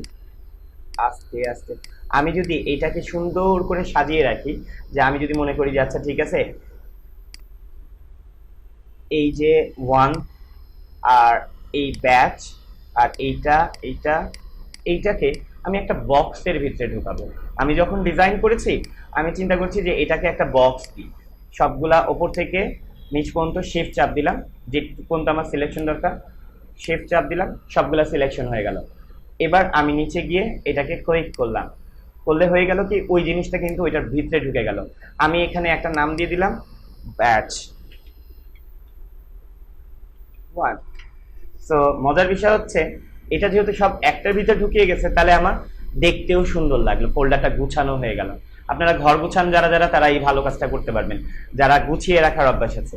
এখানে আমি যদি চাই যে অনেক সময় ডিজাইন করছি আমার এটার দরকার নেই, তাহলে আমি চোখ বন্ধ করে দিলাম, ঢাকা হয়ে গেল। আমার এলোমেলো থাকার থেকে এক জায়গায় গুছিয়ে রাখতে পারলাম। এটাই হচ্ছে গ্রুপের বৈশিষ্ট্য। অনেক সময় দেখা যায় কি আমরা এত ফাইল করেছি এলোমেলো হয়ে যায়, খুঁজে বের করাটা একটু টাফ হয়ে যায়, তখন এই জিনিসটা আমাদেরকে হেল্প করবে। কিন্তু এখন কথা হচ্ছে এই জায়গায় আমরা তখন একটা জিনিস দেখেছিলাম লেয়ার, আর নিচে একটা অপশন আছে গ্রুপ। আমি যদি অটো সিলেকশন রেখে আমি যদি সরাতে চাই, তাহলে আমি গ্রুপকে সরাতে চাইলে খালি এখান থেকে আনলাম, সরে গেল। যখন আমি গ্রুপ দিয়ে রাখবো সে অটোমেটিকলি যেই গ্রুপটার উপরে থাকবে সেই গ্রুপটা সরিয়ে নেবে। এটাই হচ্ছে এখানে অটো সিলেকশনের বৈশিষ্ট্য। অনেক সময় আমরা রাখি না, অনেক ডিজাইন করে রাখছি, এখন খুঁজে পাওয়া সম্ভব না। আচ্ছা ঠিক আছে, এইটাকে একটা গ্রুপে ঢুকালাম, এখন আমার তাড়াতাড়ি সরানো দরকার, তো অটো সিলেকশনে থাকলো, আমি সরিয়ে দিতে পারলাম, আমি আমার মন মতো যেখানে ইচ্ছে সেখানে দিয়ে দিতে পারলাম। গ্রুপের বেনিফিটটা কি এবার বুঝতে পেরেছেন? আচ্ছা, এইভাবে করে আমরা সবগুলাকে খুব সুন্দর করে সাজিয়ে রাখবো।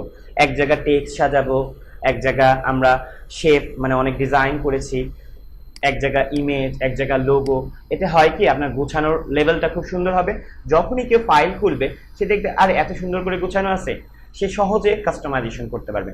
ধরলাম আমি এখানে সব টেক্সটগুলোকে এক জায়গায় রাখি, টেক্সট কোনটা কোথায় আছে, বাংলা টিউটোরিয়াল, কন্ট্রোল সিলেক্ট করলাম, ফটোশপ সিলেক্ট করলাম, করার পরে আমি কন্ট্রোল জি চাপ দিলাম, এটাকে দিলাম টেক্সট লিখলাম, এবং এটাকে একবার চোখ বন্ধ করে দেখি আসলে কি গায়েব হয়েছে। হ্যাঁ, গায়েব হয়েছে। লোগো আর এটাকে আমি একটা জায়গায় ঢুকালাম, লোগো আর এই ফটোশপের যে আইকনটা আছে, এই দেখেন এটা হলো ফটোশপের লোগো। আর এটা আমি এখানে আবার কন্ট্রোল ডি চাপ দিলাম, দিয়ে এখানে লিখলাম লোগো অ্যান্ড আইকন। আমরা যখন ডিজাইন করতে যাচ্ছি তখন আমাদের অনেক ধরনের শেপ নিতে হয়, এটা আমরা দেখে নেব, এটা আমাদের আস্তে আস্তে চলে আসবে। যেহেতু আমরা এখন গ্রুপ নিয়ে বুঝছি, সেটাকেই আমরা একটু ঘাটাঘাটি করি। তো আমি করলাম কি, এটা একটা শেপ দেখা যেতে পারে না যে আমি এখন ডিজাইন করেছি, এখানে আরেকটু কপি করে আরেকটা লেয়ার নিলাম। এই কপি করতে হয় কি করে, কেউ কি আমাকে আইডিয়া দিতে পারবেন কিভাবে কপি করা যায়? হুম, আচ্ছা, দুইভাবে করা যায়। আপনি যদি এইভাবে অল্ট্রা চাপেন, যেই লেয়ারটাকে কপি করবেন, অল্ট্রা চেপে সামনের দিকে নিয়ে আসলে ড্রাগ করলেই আপনার এখানে দেখেন কপি হয়ে যাচ্ছে। একটা ওয়ে। অল্ট্রা আমি যখন মুভ টুলে সিলেকশন রেখে আমি যখন এইটার উপরে চাপ দেব, দেখবো যে এখানে আরেকটা আইকন দেখা যাচ্ছে, খেয়াল করছেন? আরেকটা আইকন, এই আইকনটাকে যদি আমি ড্রাগ করে সামনের দিকে নিই, তার মানে সাথে সাথে এখানে একটা কপি হয়ে গেছে। ধরেন এখানে দুইটা নাই, একটাই আছে, আবার আমি আবার আগের জায়গায় চলে গেলাম, এখানে অল্ট্রা দিলাম, অল্ট্রা দিয়ে এভাবে করলাম, তার মানে কি আরেকটা কপি হয়ে গেল না? এখন করলাম কি, এটা কপি হয়ে গেল। এটা তো একটা ওয়ে। আরেকটা ওয়ে দেখাই, কিচ্ছু করতে হবে না, কন্ট্রোল আর plus J, J for jewel, হ্যাঁ জুয়েলের জে জে হয়, চাপ দেন, কপি হয়ে যাচ্ছে। মানে একটা লেয়ার যদি আমাদের ওই রকমই আরেকটা লেয়ার লাগে, তাহলে আমরা কপি করার জন্য কি করব, কন্ট্রোল জে। বোঝা গেছে? আমি কিন্তু এখন আবার পিছিয়ে যাব, আবার দেখবো যে কে কে বুঝেছে, কে কে বুঝিনি, কে কে শ্রাবণী, গ্রুপ করতে হয় কি করে, শর্টকাট কি কি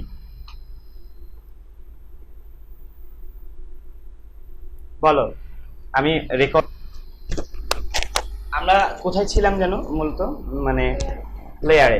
আচ্ছা, লেয়ার যদি আমি আরেকটা কপি করি তাহলে কি করতে হবে, আমি যদি আরেকটা লেয়ার কপি করি তাহলে আমাকে কি চাপ দিতে হবে, আমি কিন্তু বলেছিলাম কন্ট্রোল জেড। Okay good. আমি তাহলে দেখি এইটারে আরেকটা কপি করি, কন্ট্রোল জেড করে এখানে কালার চেঞ্জ করতে গেলে আমি যদি এটার কালার চেঞ্জ করতে চাই, এই যে এখানে কিন্তু আরেকটা লেয়ার আছে, তাহলে আমি এখানে দুইবার ক্লিক করলে আমার কাছে একটা কালারের প্যানেল চলে আসবে। আমি চেঞ্জ করলাম, ধরলাম একটু চেঞ্জ করলাম, বা অরেঞ্জই রাখি, এটা অরেঞ্জ রাখলে আমি যখন এইভাবে সিলেকশন করব, এটার উপর দুইবার সিলেকশন করব, আমার এরকম একটা কালার প্যানেল আসবে। আমার যদি মনে হয় যে না এখান থেকে কোনো কালার পছন্দ হচ্ছে না, আমি এখান থেকে নেব, হয়ে গেল সিলেকশন। না এখান থেকে নেব, এইভাবে হয়ে গেল।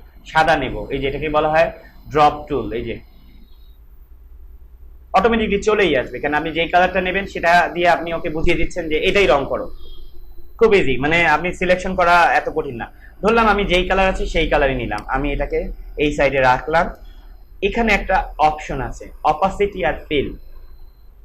আমি এক কাজ করি, অপাসিটিকে 50% করে দিই, কি হয় দেখি তো, কি হচ্ছে, হালকা হয়ে যাচ্ছে। মানে হালকা হওয়ার একটাই কারণ যে একটা জিনিস 100%, আর যখন আমি 50% করে দিচ্ছি তখন এপার থেকে ওপার একটু দেখা যাচ্ছে। তো আমি যদি একটু চিন্তা করি, এই ডিজাইনটাকে আমি এই সাইড থেকে এইভাবে রাখবো, এটাকে ওপরে উঠিয়ে দেব আর এটা নিচে চলে যাবে। এটাকে আমি আবার একটু কালার চেঞ্জ করব, ধরলাম এই কালারটাই দিলাম, বুঝা গেল। আমি যদি এটাকে আবার উপরে দিয়ে দিই তাহলে কি করব, এটাকে টেনে উপরে নিয়ে রেখে দেবো। আরেকটা ওয়ে আছে কিন্তু কিভাবে নিচে আনতে হয়, আমি বলেছিলাম, কারো কি মনে আছে, কন্ট্রোল থার্ড ব্র্যাকেটটা কিছু বলেছিলাম। ওকে, থার্ড ব্র্যাকেট যদি আমি ফার্স্টটা দিই তাহলে নিচে চলে আসবে, আর যদি ক্লোজটা দিই তাহলে উপরে চলে আসবে। তা আমি নিচেই দিয়ে দিই। আমি এটা কালার চেঞ্জ করতে চাইলে এখানে ক্লিক করব, অটোমেটিকলি কালারের অপশন আমার কাছে চলে আসবে। যেই কালারটা সিলেক্ট করতে চাইবো সেটাকে সিলেক্ট করে দিলাম। অপাসিটির কাজ হচ্ছে আমার একটু দেখা কম যাবে, মানে আমি যদি এইটাতে চলে আসি, এই লেয়ারে আমি একটু খেয়াল করি, ব্ল্যাকের অপাসিটি আমি 20% করে দিই, তাহলে কি দেখা গেল, হালকা হয়ে গেল। এই ব্ল্যাকটাকে আমি যখন এই হোয়াইটের কাছে নিয়ে আসলাম তখন দেখা যাচ্ছে, কারণ এটা ট্রান্সপারেন্ট হয়ে যাচ্ছে। আমি আবার 100% করে দিলাম, তাহলে কি হলো, ফুল কালারটা চলে আসলো। অপাসিটি জিনিসটা কি একটু বোঝা গেছে? অপাসিটি অনেক সময় ডিজাইন করার ক্ষেত্রে দেখা যাচ্ছে যে আপনি একটা ডিজাইন করেছেন, ডিজাইনটাকে আপনি চাচ্ছেন না কালারটাকে এইভাবে হোক, একটু হালকা হোক, বা অনেক সময় আমরা শ্যাডো দিই না, ছায়াটাকে দিই একটু হালকা হোক, এরকম কিছু কাজের জন্য অপাসিটি ফিল ইউজ করা হয়। ফিলও একই জিনিস কিন্তু একটু ডিফারেন্ট। ফিল হচ্ছে কালার থেকে কমে, আর অপাসিটি হচ্ছে আপনার ট্রান্সপারেন্ট হয়ে যায়। এটা নিয়ে আমি কালার সেকশনে বুঝাবো, আমাদের টিউটোরিয়াল আছে, আমাদের মডিউলে আছে। জাস্ট আমি অপাসিটির অপশনে নেব, নতুন একটা লেয়ার নেব, তাহলে কিভাবে নেব, এখানে আমি আরেকটা লেয়ার নেব।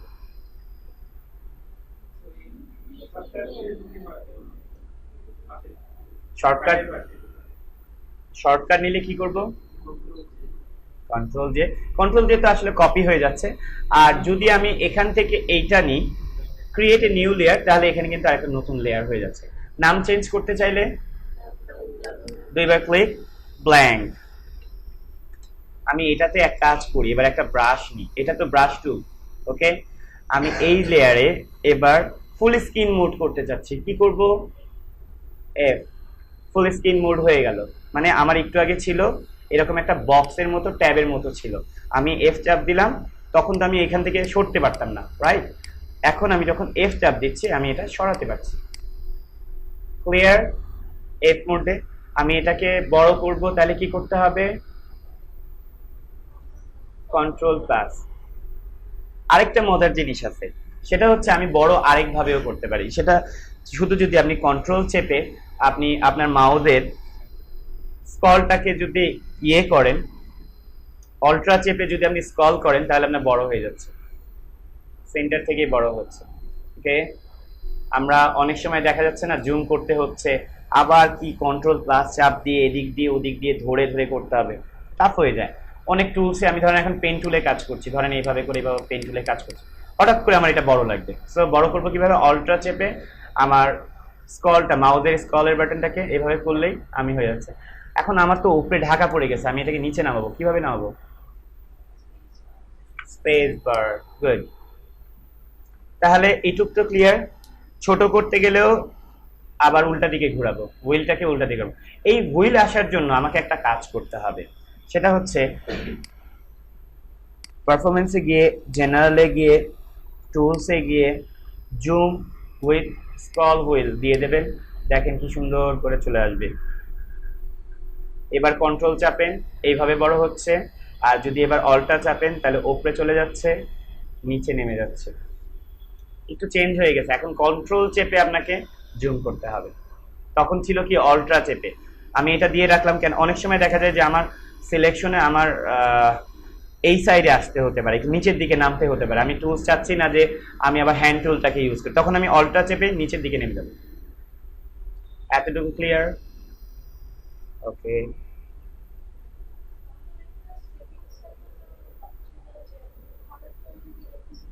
আচ্ছা ঠিক আছে। এইটা কিভাবে করব, দেখা গেছে যে আমি এটা একটা কাজ করেছি, আমি অনেক কষ্ট করে অনেক সুন্দর করে কাজ করেছি। ওকে, এখন কাজ করার পর হঠাৎ করে আমার সেভ করতে মনে নাই। তো এই সিচুয়েশনে আমি আমার কম্পিউটারকে একটা সেটিং মোড দিয়ে রাখবো, সেটা হচ্ছে এডিটে যাব, পারফরমেন্সে গিয়ে জেনারেল গিয়ে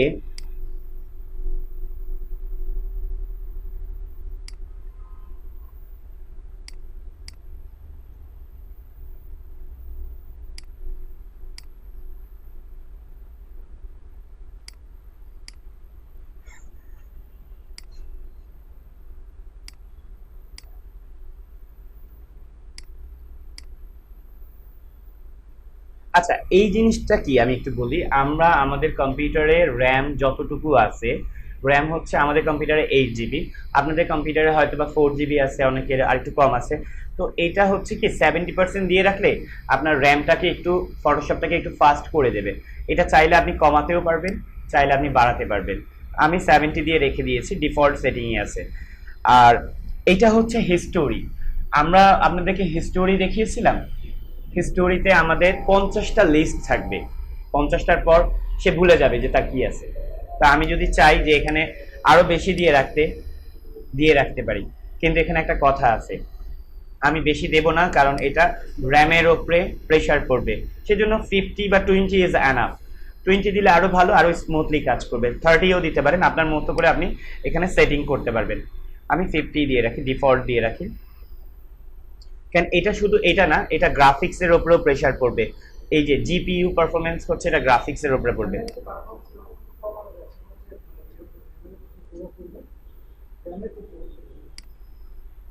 কোশ্চেনটা বুঝিনি, আরেকবার লাগবে। হ্যাঁ, আচ্ছা যদি আপনি ধরেন এটাকে একটু বাড়তি করে রাখলেন, তাহলে আপনার স্বাভাবিক, আপনি নিজেই বুঝতে পারছেন যে আপনার র্যামটা শেয়ারিং এ অন্য জায়গায় করতে পারছে না, সে পুরাটা র্যামটাকে টেনে নিচ্ছে।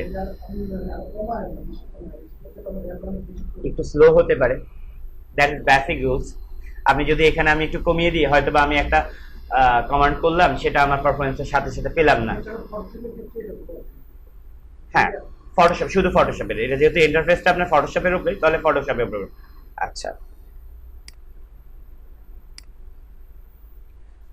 আচ্ছা, ফাইল হ্যান্ডলিং যে বিষয়টা আছে, এখানে যখন আমরা আসব, এখানে আমাকে এক জায়গায় বলছে automatic save recovery information every 10 minute. তো আমি যদি, ওরা বলছে যে অটোমেটিকলি সেভ হয়ে যাবে প্রতি 10 মিনিটে। তো 10 মিনিট তো অনেক সময়, 10 মিনিটে দেখা গেল আমি অনেক সময় কাজ করতে করতে কন্ট্রোল এস চাপ দিতে ভুলেও গেলাম। তো আমি এখানে যেটা করব, আমি আরেকটু সময়টাকে কমিয়ে দিই, 5 মিনিট করে দিই। তাহলে আমি যদি 5 মিনিটের মধ্যে হঠাৎ করে আমার ফাইল ক্র্যাশ করে, আমার ফাইলটা আবার যখন আমি কম্পিউটার চালু করব, আমার রিস্টার্ট যদি নেয়, তখন র্যাম করবে কি, আমাকে প্রথম ফটোশপ চালু করার পর যেই অবস্থায় ছিলাম সেটাই আমাকে আবার ফেরত করে দেবে রিকভারি হিসাবে, যদি আমি 5 মিনিট দিয়ে রাখি। তো আপনার যদি মানে পিসির র্যাম যদি স্পিড ভালো হয়, তাহলে সে করে কি র্যামে স্টোর করে রেখে দেয়, যখনই আপনি আবার কম্পিউটারটা রিস্টার্ট নিচ্ছে, আবার চালু হচ্ছে, ফটোশপ ওপেন করবেন, তখন এই ফাইলটা আপনাকে রিকভারি ফাইল হিসাবে আপনাকে দিয়ে দেবে, যদি আপনি সেভ করতে ভুলে যান। ক্লিয়ার? কিচ্ছু করতে লাগবে না, কন্ট্রোল কে চাপ দেবেন, ইন্টারফেস চলে আসবে, আসার পর ফাইল হ্যান্ডিং এ চলে আসবেন, এসে 5 মিনিটে দিয়ে দেবেন, তাহলেই হয়ে যাবে। ওকে, 5 মিনিট দিয়ে রাখলে দেখা গেল যে আপনি যখন ফাইলটা করেছেন, ক্র্যাশ করতেই পারে, অনেক সময় হয় দেখা যায় বেশি বড় ফাইল হয়ে গেছে, মিসিং হয়ে গেছে। তো লাস্ট 5 মিনিট আগে যে ডাটাটা সে রাখবে, সেই ডাটাটা আবার যখন আপনি অফ করে আবার চালু করবেন, আপনি দেখবেন যে চলে আসতে পারে, যদি আপনার র্যাম ভালো থাকে চলে আসে। আচ্ছা, এই পরে কি আছে, গ্রুপ তো বুঝছি আমরা, ঠিক না? আচ্ছা, গ্রুপ বোঝা হয়েছে। আর কি বাকি আছে এখানে? লক। আচ্ছা, লক এমন একটা জিনিস, যেমন ধরেন আমি এখানে অনেক ডিজাইন করেছি, আমি এখানে অটো সিলেকশন করে রাখি, মুভ টুলটাকে দিয়ে রাখি। এখন আমি চাচ্ছি যে এই ডিজাইনটা আমার আর এখন নড়বে না, মানে স্টিল লক হয়ে থাকবে। এখন লক হওয়ার জন্য এখানে একটা তালা আছে, এই জায়গায় তালাটা চাপ দেন, এটা আর আমি চাইলেও নড়বে না। আমি লেয়ারে সিলেকশন করে রাখলাম, এটা নড়ছে না। নড়ছে কোনটা? নিচের লেয়ারটাকে সে পেয়ে যাচ্ছে। ধরলাম আমি এই অটো সিলেকশনটাকে বন্ধ করে রাখলাম, শুধু হোয়াইটটাকে দিয়ে রাখলাম। কি বলছে? Could not use the move tool because the layer is lock. অনেক সময় হয় না যে আমি একটা ডিজাইন করেছি, যেমন আমার ডিজাইনটাই আমি ধরেন ওই ডিজাইনটাকেই যদি দেখাই, এই ডিজাইনটা করেছি, এমন হয় না যে এই টেক্সটটাকে আমি আর সরাবো না, এখানেই ফিক্স। তাহলে আমি কি করলাম? টেক্সটের জায়গাতে লক করে দিলাম। এবার আমার আর টেক্সট সরবে না, টেক্সটকে আমি যতই সরাই সরবে না। এই একটা অ্যাডভান্টেজও আপনার নিতে হবে, কেন অনেক সময় ডিজাইন করতে গেলে দেখা গেছে যে আপনার লক করে রাখতে হয়। এগুলো হচ্ছে আপনাকে মনে রাখতে হবে, পরে আমরা যখন কাজের ক্ষেত্রে আচ্ছা এইভাবে লক করে, তখন আপনার কাছে মনে চলে আসবে। তো এই একটা জিনিস। আর কি আছে দেখি।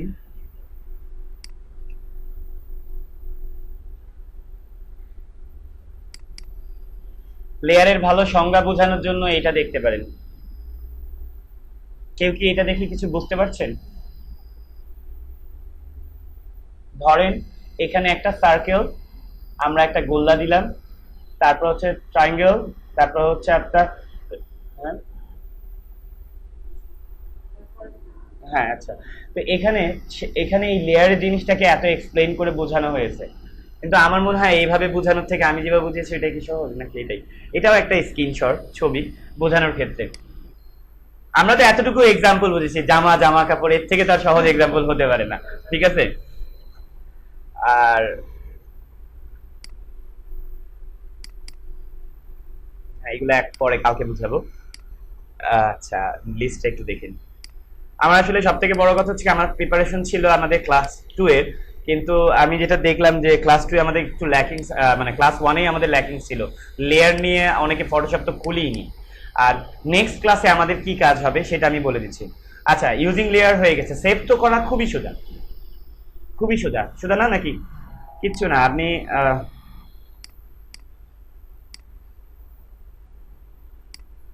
আপনি এটাকে যাবেন, এবার ফাইলে যাবেন, সেভ অ্যাজ। জেপিজি তো আমি বুঝিয়েছি কি জিনিস, প্রথমেই আমরা জেপিজি বুঝে গেছি, পিএইচডিও বুঝেছি। পিএইচডি কি জিনিস যেন আমাকে আবার একটু বুঝান না, আমি না পারি না।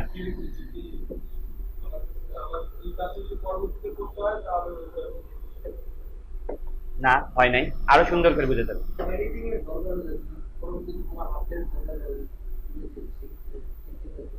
তাও হয়নি।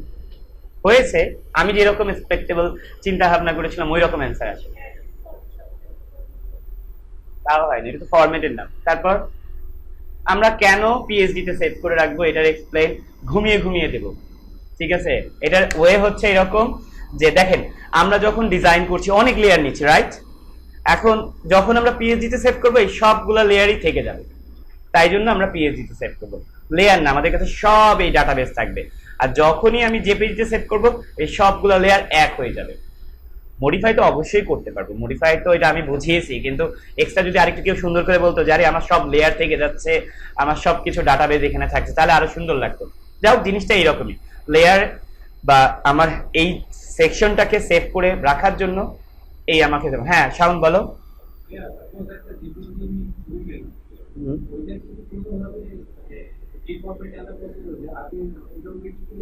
না, ওইটাকে আবার নতুন করে রিডিজাইন করতে হবে যদি তুমি কোনো না, কারণ ওটা তো জেপিজি হয়েই গেছে, মার্জ হয়ে গেছে সবগুলা। তুমি যদি সিম্পলি মার্জ একসাথে যে করেছে ডিজাইন তার কাছে আবার এটা সোর্স ফাইল আছে, সে যদি আবার তোমাকে দেয় তাহলে তুমি করতে পারো। আর এটা তখন ওয়ে হচ্ছে আবার নতুন করে ডিজাইন করা। এই জন্য সোর্স ফাইলটা অনেক ইম্পর্টেন্ট, এই পিএইচডি ফাইলটা অনেক ইম্পর্টেন্ট। ক্লায়েন্ট অনেক সময় অনেক পুরাতন ডিজাইন দেয়, দিয়ে বলে যে আমার এই ডিজাইনটা একটু মডিফাই করে দাও। তো তার কাছে আমরা হয়তো বলতে পারি যে আচ্ছা তোমার সোর্স ফাইল আছে কিনা দাও, তোমার আগের ফাইল আছে কিনা দাও, যদি থাকে আমরা ওইটাকে মডিফাই করে দিচ্ছি। তো এটাই হচ্ছে পিএইচডি সোর্স ফাইলের আসলে বৈশিষ্ট্য। সেভ বোঝা গেছে? ওকে, এবারে আজকে আমরা চলে আসি আমাদের আজকের টাস্ক। কি আমরা আজকে বাসায় গিয়ে করব, রাইট? সবাই রেডি? আজকে আমরা ফটোশপ তো আমরা তারপর আবার একবার সেটআপ দেখাবো। আমাদের আজকে একটা টিউটোরিয়াল করে নেব ফটোশপ কিভাবে সেটআপ করতে অফলাইনে, ঠিক আছে? আমরা আজকে ইউটিউবে দিয়ে দেব। কিন্তু আমরা আজকে কি কাজ করব? আমরা আজকে করব হচ্ছে কি করা যায়, কি ধরনের কাজ করব, কি কি বানাতে পারবো? মনে হয় যে টুলস দিয়ে শিখেছি কিছুই তো শিখিনি, কিন্তু তারপরও টাইপ টুল তো শিখেছি, না? টেক্সট তো লিখতে পারি। ওকে, তাহলে এক কাজ করি, আমরা ফেসবুকের কভার পেজ বানাই। ওকে, আজকে আমি একটা ফেসবুকের কভার পেজ আপনাদেরকে বানিয়ে দিই, আপনারা এবার করবেন কি, বাসায় গিয়ে আপনারা আবার আমাকে একটা ডিজাইন করে করে পোস্ট করবেন, ঠিক আছে? তো স্টার্ট করি। ফেসবুকের সাইজ কার মনে আছে? দেখি কার কত ভালো ব্রেন। 851।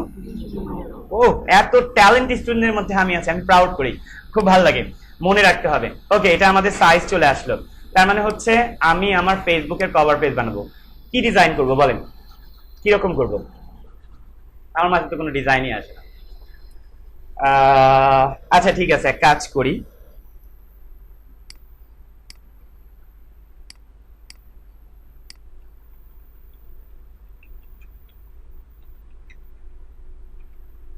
আমি নেটে আগে কয়েকটা ডিজাইন দেখি যে আমরা ওই রকম পারি কিনা বানাতে। খুব সিম্পল ডিজাইন দেখবো, যে খুব টাফ কিছু না।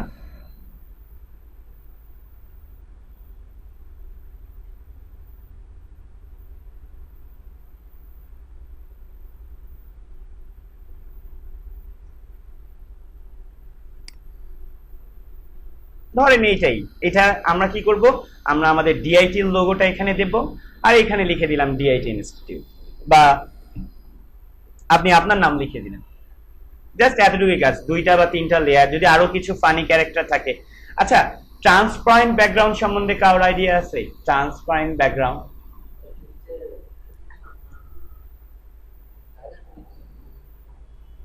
আচ্ছা, ট্রান্সপারেন্ট ব্যাকগ্রাউন্ডটা আমি যদি দেখি, আমরা যখন এখান থেকে কার্টুন নিচ্ছি না, দেখি আমরা, ধরেন আমরা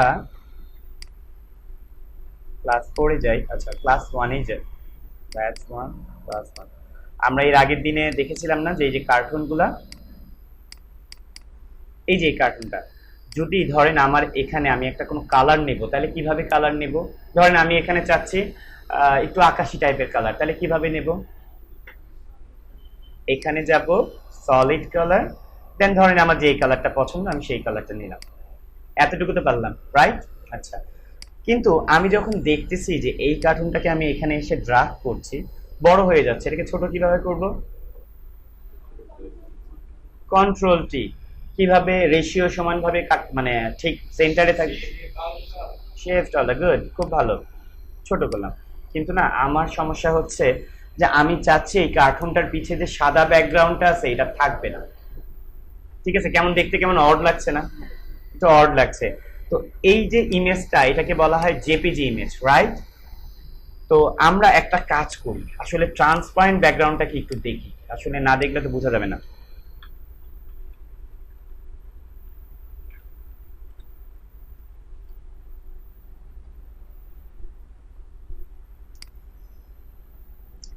ট্রান্সপারেন্ট জিনিসটা হচ্ছে যে, ধরেন একটা ছবি, একটা কার্টুন, এর পিছে কোনো ব্যাকগ্রাউন্ড নাই, খালি আমি যখন তখন যে কোনো ব্যাকগ্রাউন্ডে গিয়ে এটা টেনে বসাবো, সেটা ওইভাবেই রূপ ধারণ করে ফেলবে। এই যে ট্রান্সপারেন্ট, এটার একটা ফাইল ফরম্যাট আছে, সেটার নাম হচ্ছে পিএনজি। আমি আবার আরেকটু সহজে লিখি, ধরেন আমি লিখলাম কার্টুন পিএনজি। ওকে, পিএনজি তো বুঝছেন, লেখার পরে আমার আসলো, এখন আমি এখানে অনেক কার্টুন এসছে, রাইট? আমি করলাম কি, এই কার্টুনটাকে সিলেক্ট করলাম, এই যে এই কার্টুনটা সিলেক্ট করলাম, তখন দেখলাম যে এটার পিছে কোনো ব্যাকগ্রাউন্ড নাই, মানে এরকম dot dot dot dot pixel. আমি এক কাজ করি, এটাকে সেভ করি।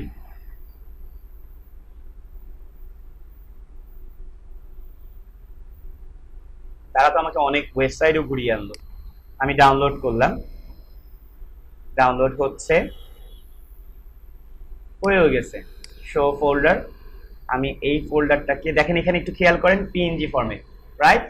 আমি এই ফোল্ডারটাকে কপি করে আমাদের যে ফোল্ডারে আমরা গুছাই সেখানে রেখে দিই। হ্যাঁ, ক্লাস 1 সেভ করলাম।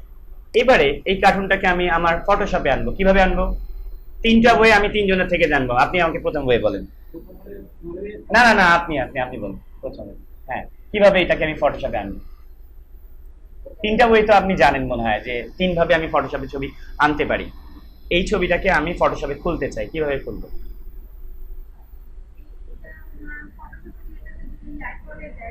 আচ্ছা, ধরেন এইভাবে ক্লিক করে এইভাবে নিয়ে আসলে, ছেড়ে দিলে এইভাবে সেভ হয়ে যাচ্ছে, ছেড়ে দিলাম সেভ হয়ে যাচ্ছে, রাইট? এটা একটা বই। আরেকটা বই বলেন আপনি, আমি কিভাবে এই ছবিটাকে আমার ফটোশপে আনবো? ওপেন, ওপেন ফটোশপ, ওকে।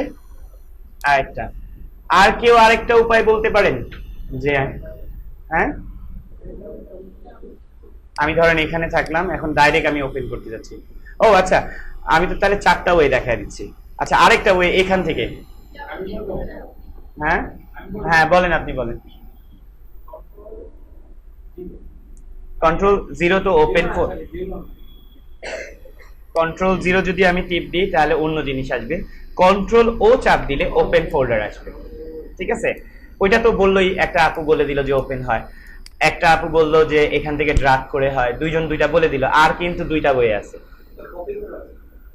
কপি করে না, ওইভাবে বাদ দিলাম। আমি যেটা শিখেছি কিছু না, আমি বলেছিলাম মিডিল পয়েন্টে একবার দুইবার মাউস ড্রাগ করলেই কিন্তু চলে আসে। এই দেখেন, যেখানে আসছে সেখানে চলে আসছে, আমি খুলে দিলাম, ওপেন চলে আসলো। আমি আবার কেটে দিই, আবার এখান থেকে দুইবার ক্লিক করলাম, 3 নাম্বার ওয়ে হয়ে গেলো। এবার 4 নাম্বার ওয়ে কে দিতে পারবে আমাকে? আরো অনেকভাবে ওপেন করা যায়। এই ওপেন হুইথ দিয়ে দিলেই হয়ে যাবে। এই যে open with, open with, open, open click করবেন, সে আপনাকে অপশন বলবে, কিছু না কিছু বলবে, দাঁড়ান। এই যে ওপেন হুইথ ফটোশপ চলে আসে। তার মানে আমরা 4টা ওয়ে তো পারি যে ফটোশপে খুলতে হয়। এতটুকু শিখে গেছি, অনেক বেশি শিখে গেছি। আর লাগবে না। এখন মজার বিষয় হচ্ছে, এটা যে আমরা ট্রান্সপারেন্ট নিলাম, এটার পিছে কোনো ব্যাকগ্রাউন্ড নাই। দেখেন, এটা কিছু কিন্তু কোনো সাদা ব্যাকগ্রাউন্ড নাই, কোনো কালার নাই। তাহলে কি আমরা গুগল থেকে এইটাকে আমি আবার ডিলিট করব? কিভাবে ডিলিট করব? সোজা ভাষা, শুধু ডিলিট, এটাকে সিলেকশন করে ডিলিট দিলে ডিলিট হয়ে যাচ্ছে। এটাও যদি না পারি তাহলে এটাকে সিলেকশন করে এখান থেকে ডিলিট করব, রাইট? এতটুকু পারবো। হ্যাঁ, লেয়ার থেকেই আমরা লেয়ার সিলেকশন। এখন আমি আবার এই কার্টুনটাকে এখানে নিয়ে আসলাম, তাহলে দেখা যাচ্ছে এটা কিন্তু ব্যাকগ্রাউন্ড নাই, রাইট? এখন এটাকে আমি ছোট করব, কিভাবে করব? কন্ট্রোল T, তারপর শেপ অলটা সেন্টার পয়েন্ট থেকে হবে, নিয়ে দিলাম। এখন এতটুকু তো হয়ে গেল, ওকে। মানে আমি যদি গুগলের কাছে গিয়ে বলি যে আমার পিএনজি ফাইল লাগবে, যে আমার কার্টুন পিএনজি লাগবে, বা ধরেন মোবাইল পিএনজি লাগবে, মোবাইল আইফোন পিএনজি লাগবে, ধরলাম পিএনজি ব্যাকগ্রাউন্ড, মানে এটাকে পিএনজি ব্যাকগ্রাউন্ড বলা হয়, ট্রান্সপারেন্ট ব্যাকগ্রাউন্ড। তখন আপনাকে ও করবে কি, আপনাকে ট্রান্সপারেন্ট ব্যাকগ্রাউন্ড দেবে।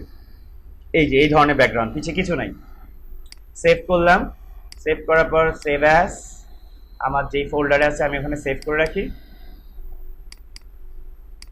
করে রাখলাম, রাইট? এখন আমি চাচ্ছি যে এখানে একটা পাশে মোবাইলও থাকবে, এই কার্টুনটাকে আমি পাশে নিয়ে আসি, এদিকে সরিয়ে দিই, তো মুভ টুল দিয়ে আমি সরাতে পারি। এবার পাশে আমি মোবাইলটাকে আনবো। মোবাইলটাকে কিভাবে আনবো? ওপেন করব। সাউন্ড কিভাবে ওপেন করা যায় বলো তো? আমি যদি ওই মোবাইলের ছবিটা আমি আবার ফটোশপে আনি,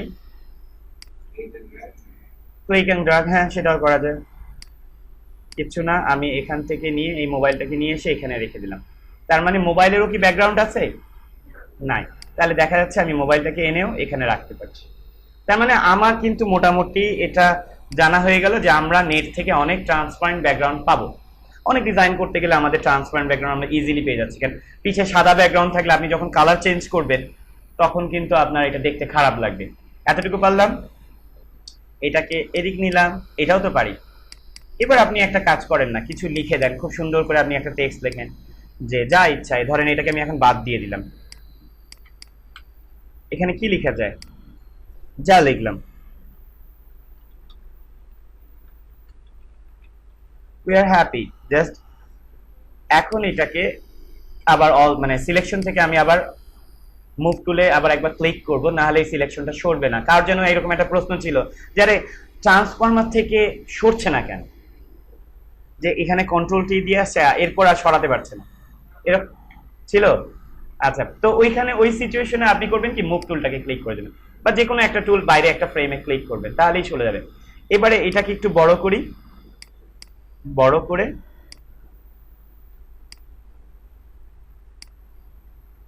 রেখে দিই। জাস্ট এটা এখন আমাদের কভার পেজের সাইজ হয়ে গেল। এতটুকু তো পারবো আমরা নাকি? এবার আপনারা বাসায় গিয়ে যার যেরকম মাথায় আসে, যেরকম বুদ্ধি আসে, এরকম করে ফেসবুকের কভার পেজ বানাবেন, রাইট? এরকম যা ইচ্ছা আপনি হয়তোবা চিন্তা করতে পারেন একটা রেস্টুরেন্টের কভার পেজ বানাবো, এখন কিছু করতে হবে না, আপনি লেখেন ফুড। আমি চিন্তা করলাম যে আচ্ছা ফুডের একটা কভার পেজ বানাবো, মানে ওই যে ফাস্ট ফুডের ফুড পিএনজি লিখবেন। কোনটা? নিজের? হ্যাঁ হ্যাঁ, আমি তো জাস্ট এটা এক্সাম্পল বলছি, নিজেদের তো আমাদের পিএনজি ব্যাকগ্রাউন্ড নাই, কেন আমরা, আপনি যদি করতে পারেন সো ওয়েল, আপনি যদি না পারেন, এখনো তো আমরা পেইন্ট টুলে ব্যাকগ্রাউন্ড কাটা শিখাইনি। আমরা আসলে প্রথম লেয়ার টেয়ার নিয়ে একটু নাড়াচাড়া করছি, কেন এখানে আপনি চেষ্টা করবেন কি 3-4টা লেয়ার নেওয়া, তাহলে আপনার লেয়ার জিনিসটা আপনার ক্লিয়ার হয়ে যাবে। কেন আমরা একটা নিলাম কার্টুন ট্রান্সপারেন্ট, একটা টেক্সট নিলাম, আর একটা ব্যাকগ্রাউন্ড কালার, তাহলে আমাদের এখানে কয়টা লেয়ার হলো দেখছেন? মোটামুটি 3টা লেয়ার হয়ে গেছে, 1 2 3। তারপর আপনি একটু বেশি বেশি লেয়ার নেবেন, অনেক বেশি বেশি নেবেন, আপনি একটু গ্রুপ করে রাখার চেষ্টা করবেন। গিজিবিজি হোক, আমার ডিজাইন এখন সুন্দর দরকার নেই, আমার দরকার হচ্ছে আমি জিনিসটাকে ক্লিয়ার হব যে আমার লেয়ার নিয়ে আর কোনো কোশ্চেন নাই, রাইট? তা আমি এখন এক কাজ করি, আমি ফুড লিখি, ফুড পিএনজি লিখলে আমি অনেক ফুডের ছবি পাবো, সুন্দর সুন্দর, আমার দেখে লোভ লাগবে, ঠিক আছে? যেটা ভালো লাগবে সেটাকে নেব, কিন্তু নেওয়ার সময় আবার একটু খেয়াল করব যে যখন এটা লোডিং এ আসছে এটা কি ট্রান্সপারেন্ট কিনা, কেন অনেক সময় সেভ করা থাকে পিএনজিতে কিন্তু ব্যাকগ্রাউন্ড থাকে না, একটু সময় নিচ্ছে। হ্যাঁ, এটা পিএনজি সেভ করে নিলাম, সেভ, এই দেখেন ব্যাকগ্রাউন্ড নাই, ঠিক আছে? এটাকেই ট্রান্সপারেন্ট ব্যাকগ্রাউন্ড হয়। ট্রান্সপারেন্ট জিনিসটা তো বুঝছেনই, যে কোনো প্রোডাক্ট পিছে কোনো ব্যাকগ্রাউন্ড থাকবে না, সেটা একেবারে স্বচ্ছ থাকবে, শুধু সামনের দিকে মেইন প্রোডাক্টটা থাকবে। এখন আমি আবার সেভ করলাম, করে আবার ফটোশপে ফাইল ওপেন এন্ড দেন ফুডের ছবি। এবার ফুডের ছবিতে এসে আমি এখানে ড্রাগ করলাম, ছোট করব,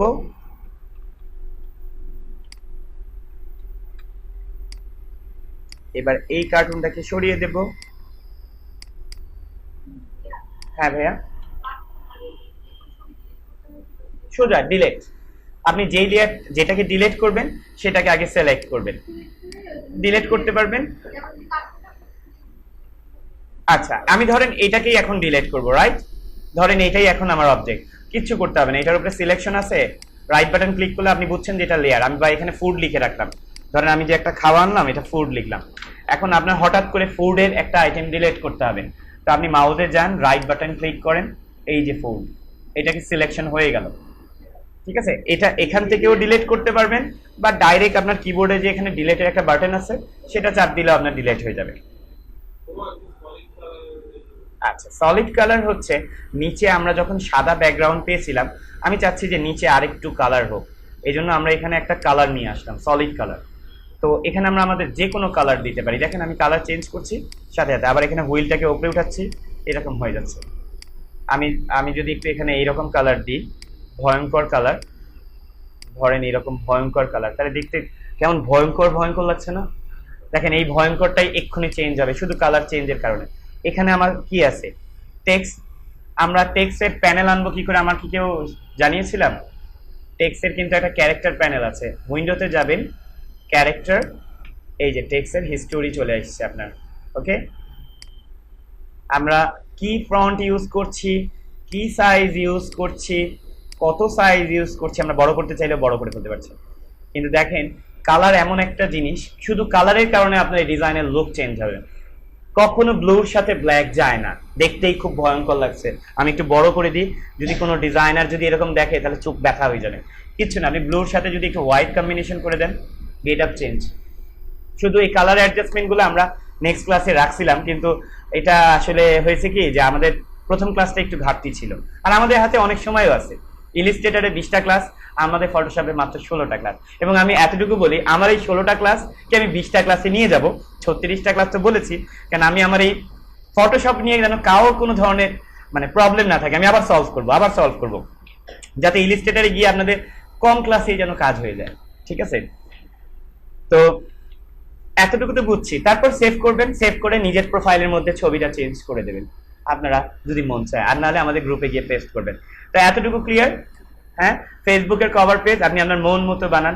আরো অনেক টুলস আছে যেগুলো ইউজ করতে হয়, এগুলো আমরা পরে দেখাই। আসলে একটু কনফিডেন্ট হই, একটু কয়েকটা লেয়ার নিয়ে একটু আগিয়ে নিই, একটু অপাসিটি কমান লেয়ারের একটু ঘাটান, মানে একটু নাড়াচাড়া, একটু হালকা, যেইভাবে ইচ্ছা। এরপরে আছে আমরা শ্যাডো দেখাবো, এখানে অনেক অপশন আছে, আমি এগুলাতে যাব পরে। কিন্তু এই এতটুকু পর্যন্ত আমরা ক্লিয়ার হব। আমরা ফেসবুকের কভার পেজ গ্রুপে অ্যাসাইন করবো, আর যদি অ্যাসাইন করতে ভুলে যাই তাহলে কয় টাকা জরিমানা আসবে? না না, বেশি হয়ে যায়, 50 টাকা, শুধু 50 টাকা। 200 আসলে দেবে না, আমি জানি 200 দেবে না, কিন্তু 50 টাকা দেবে। হ্যাঁ, এটার জন্য আমরা অ্যাডমিনিস্ট্রেশনে কয়েকজনকে স্ট্রংলি রেডি করে দেব, কারণ আমরা চা খেতে পারি না, আমরা গরিব, আমরা বিস্কিট খেতে পারি না, আমরা গরিব, আর এই চা বিস্কিট গুলো আমাদেরকে চলে আসবে, তাই আমাদের পকেটেও যাবে না। আমি জুয়েল ভাইয়ের ব্যাচেও এটা বলে দেবো, ডিক্লেয়ার করে দেবো, তাহলে ভালো হবে। টাকা আর টাকা, টাকা আর টাকা, কত মজা, ঠিক না? আর এটাই হওয়া উচিত মনে হয়, কারণ আমরা তো শিখতে আসছি, রাইট? আপনারা যদি অ্যাসাইনমেন্ট কমপ্লিট করেন আমার কোনো মানে সমস্যা নেই, কিন্তু যদি না করেন তাহলে সমস্যা আছে। আমাদের একটা ফেসবুক গ্রুপ আছে, আমি দেখিয়ে দিই। অবশ্যই অ্যাড হয়ে নেন। আর একটা জিনিস, আমার কাছে রিভিউ খুব ভালো লাগে, কেউ আমার প্রশংসা করলে আমার এত এত ভালো লাগে যে আমি মনে সরি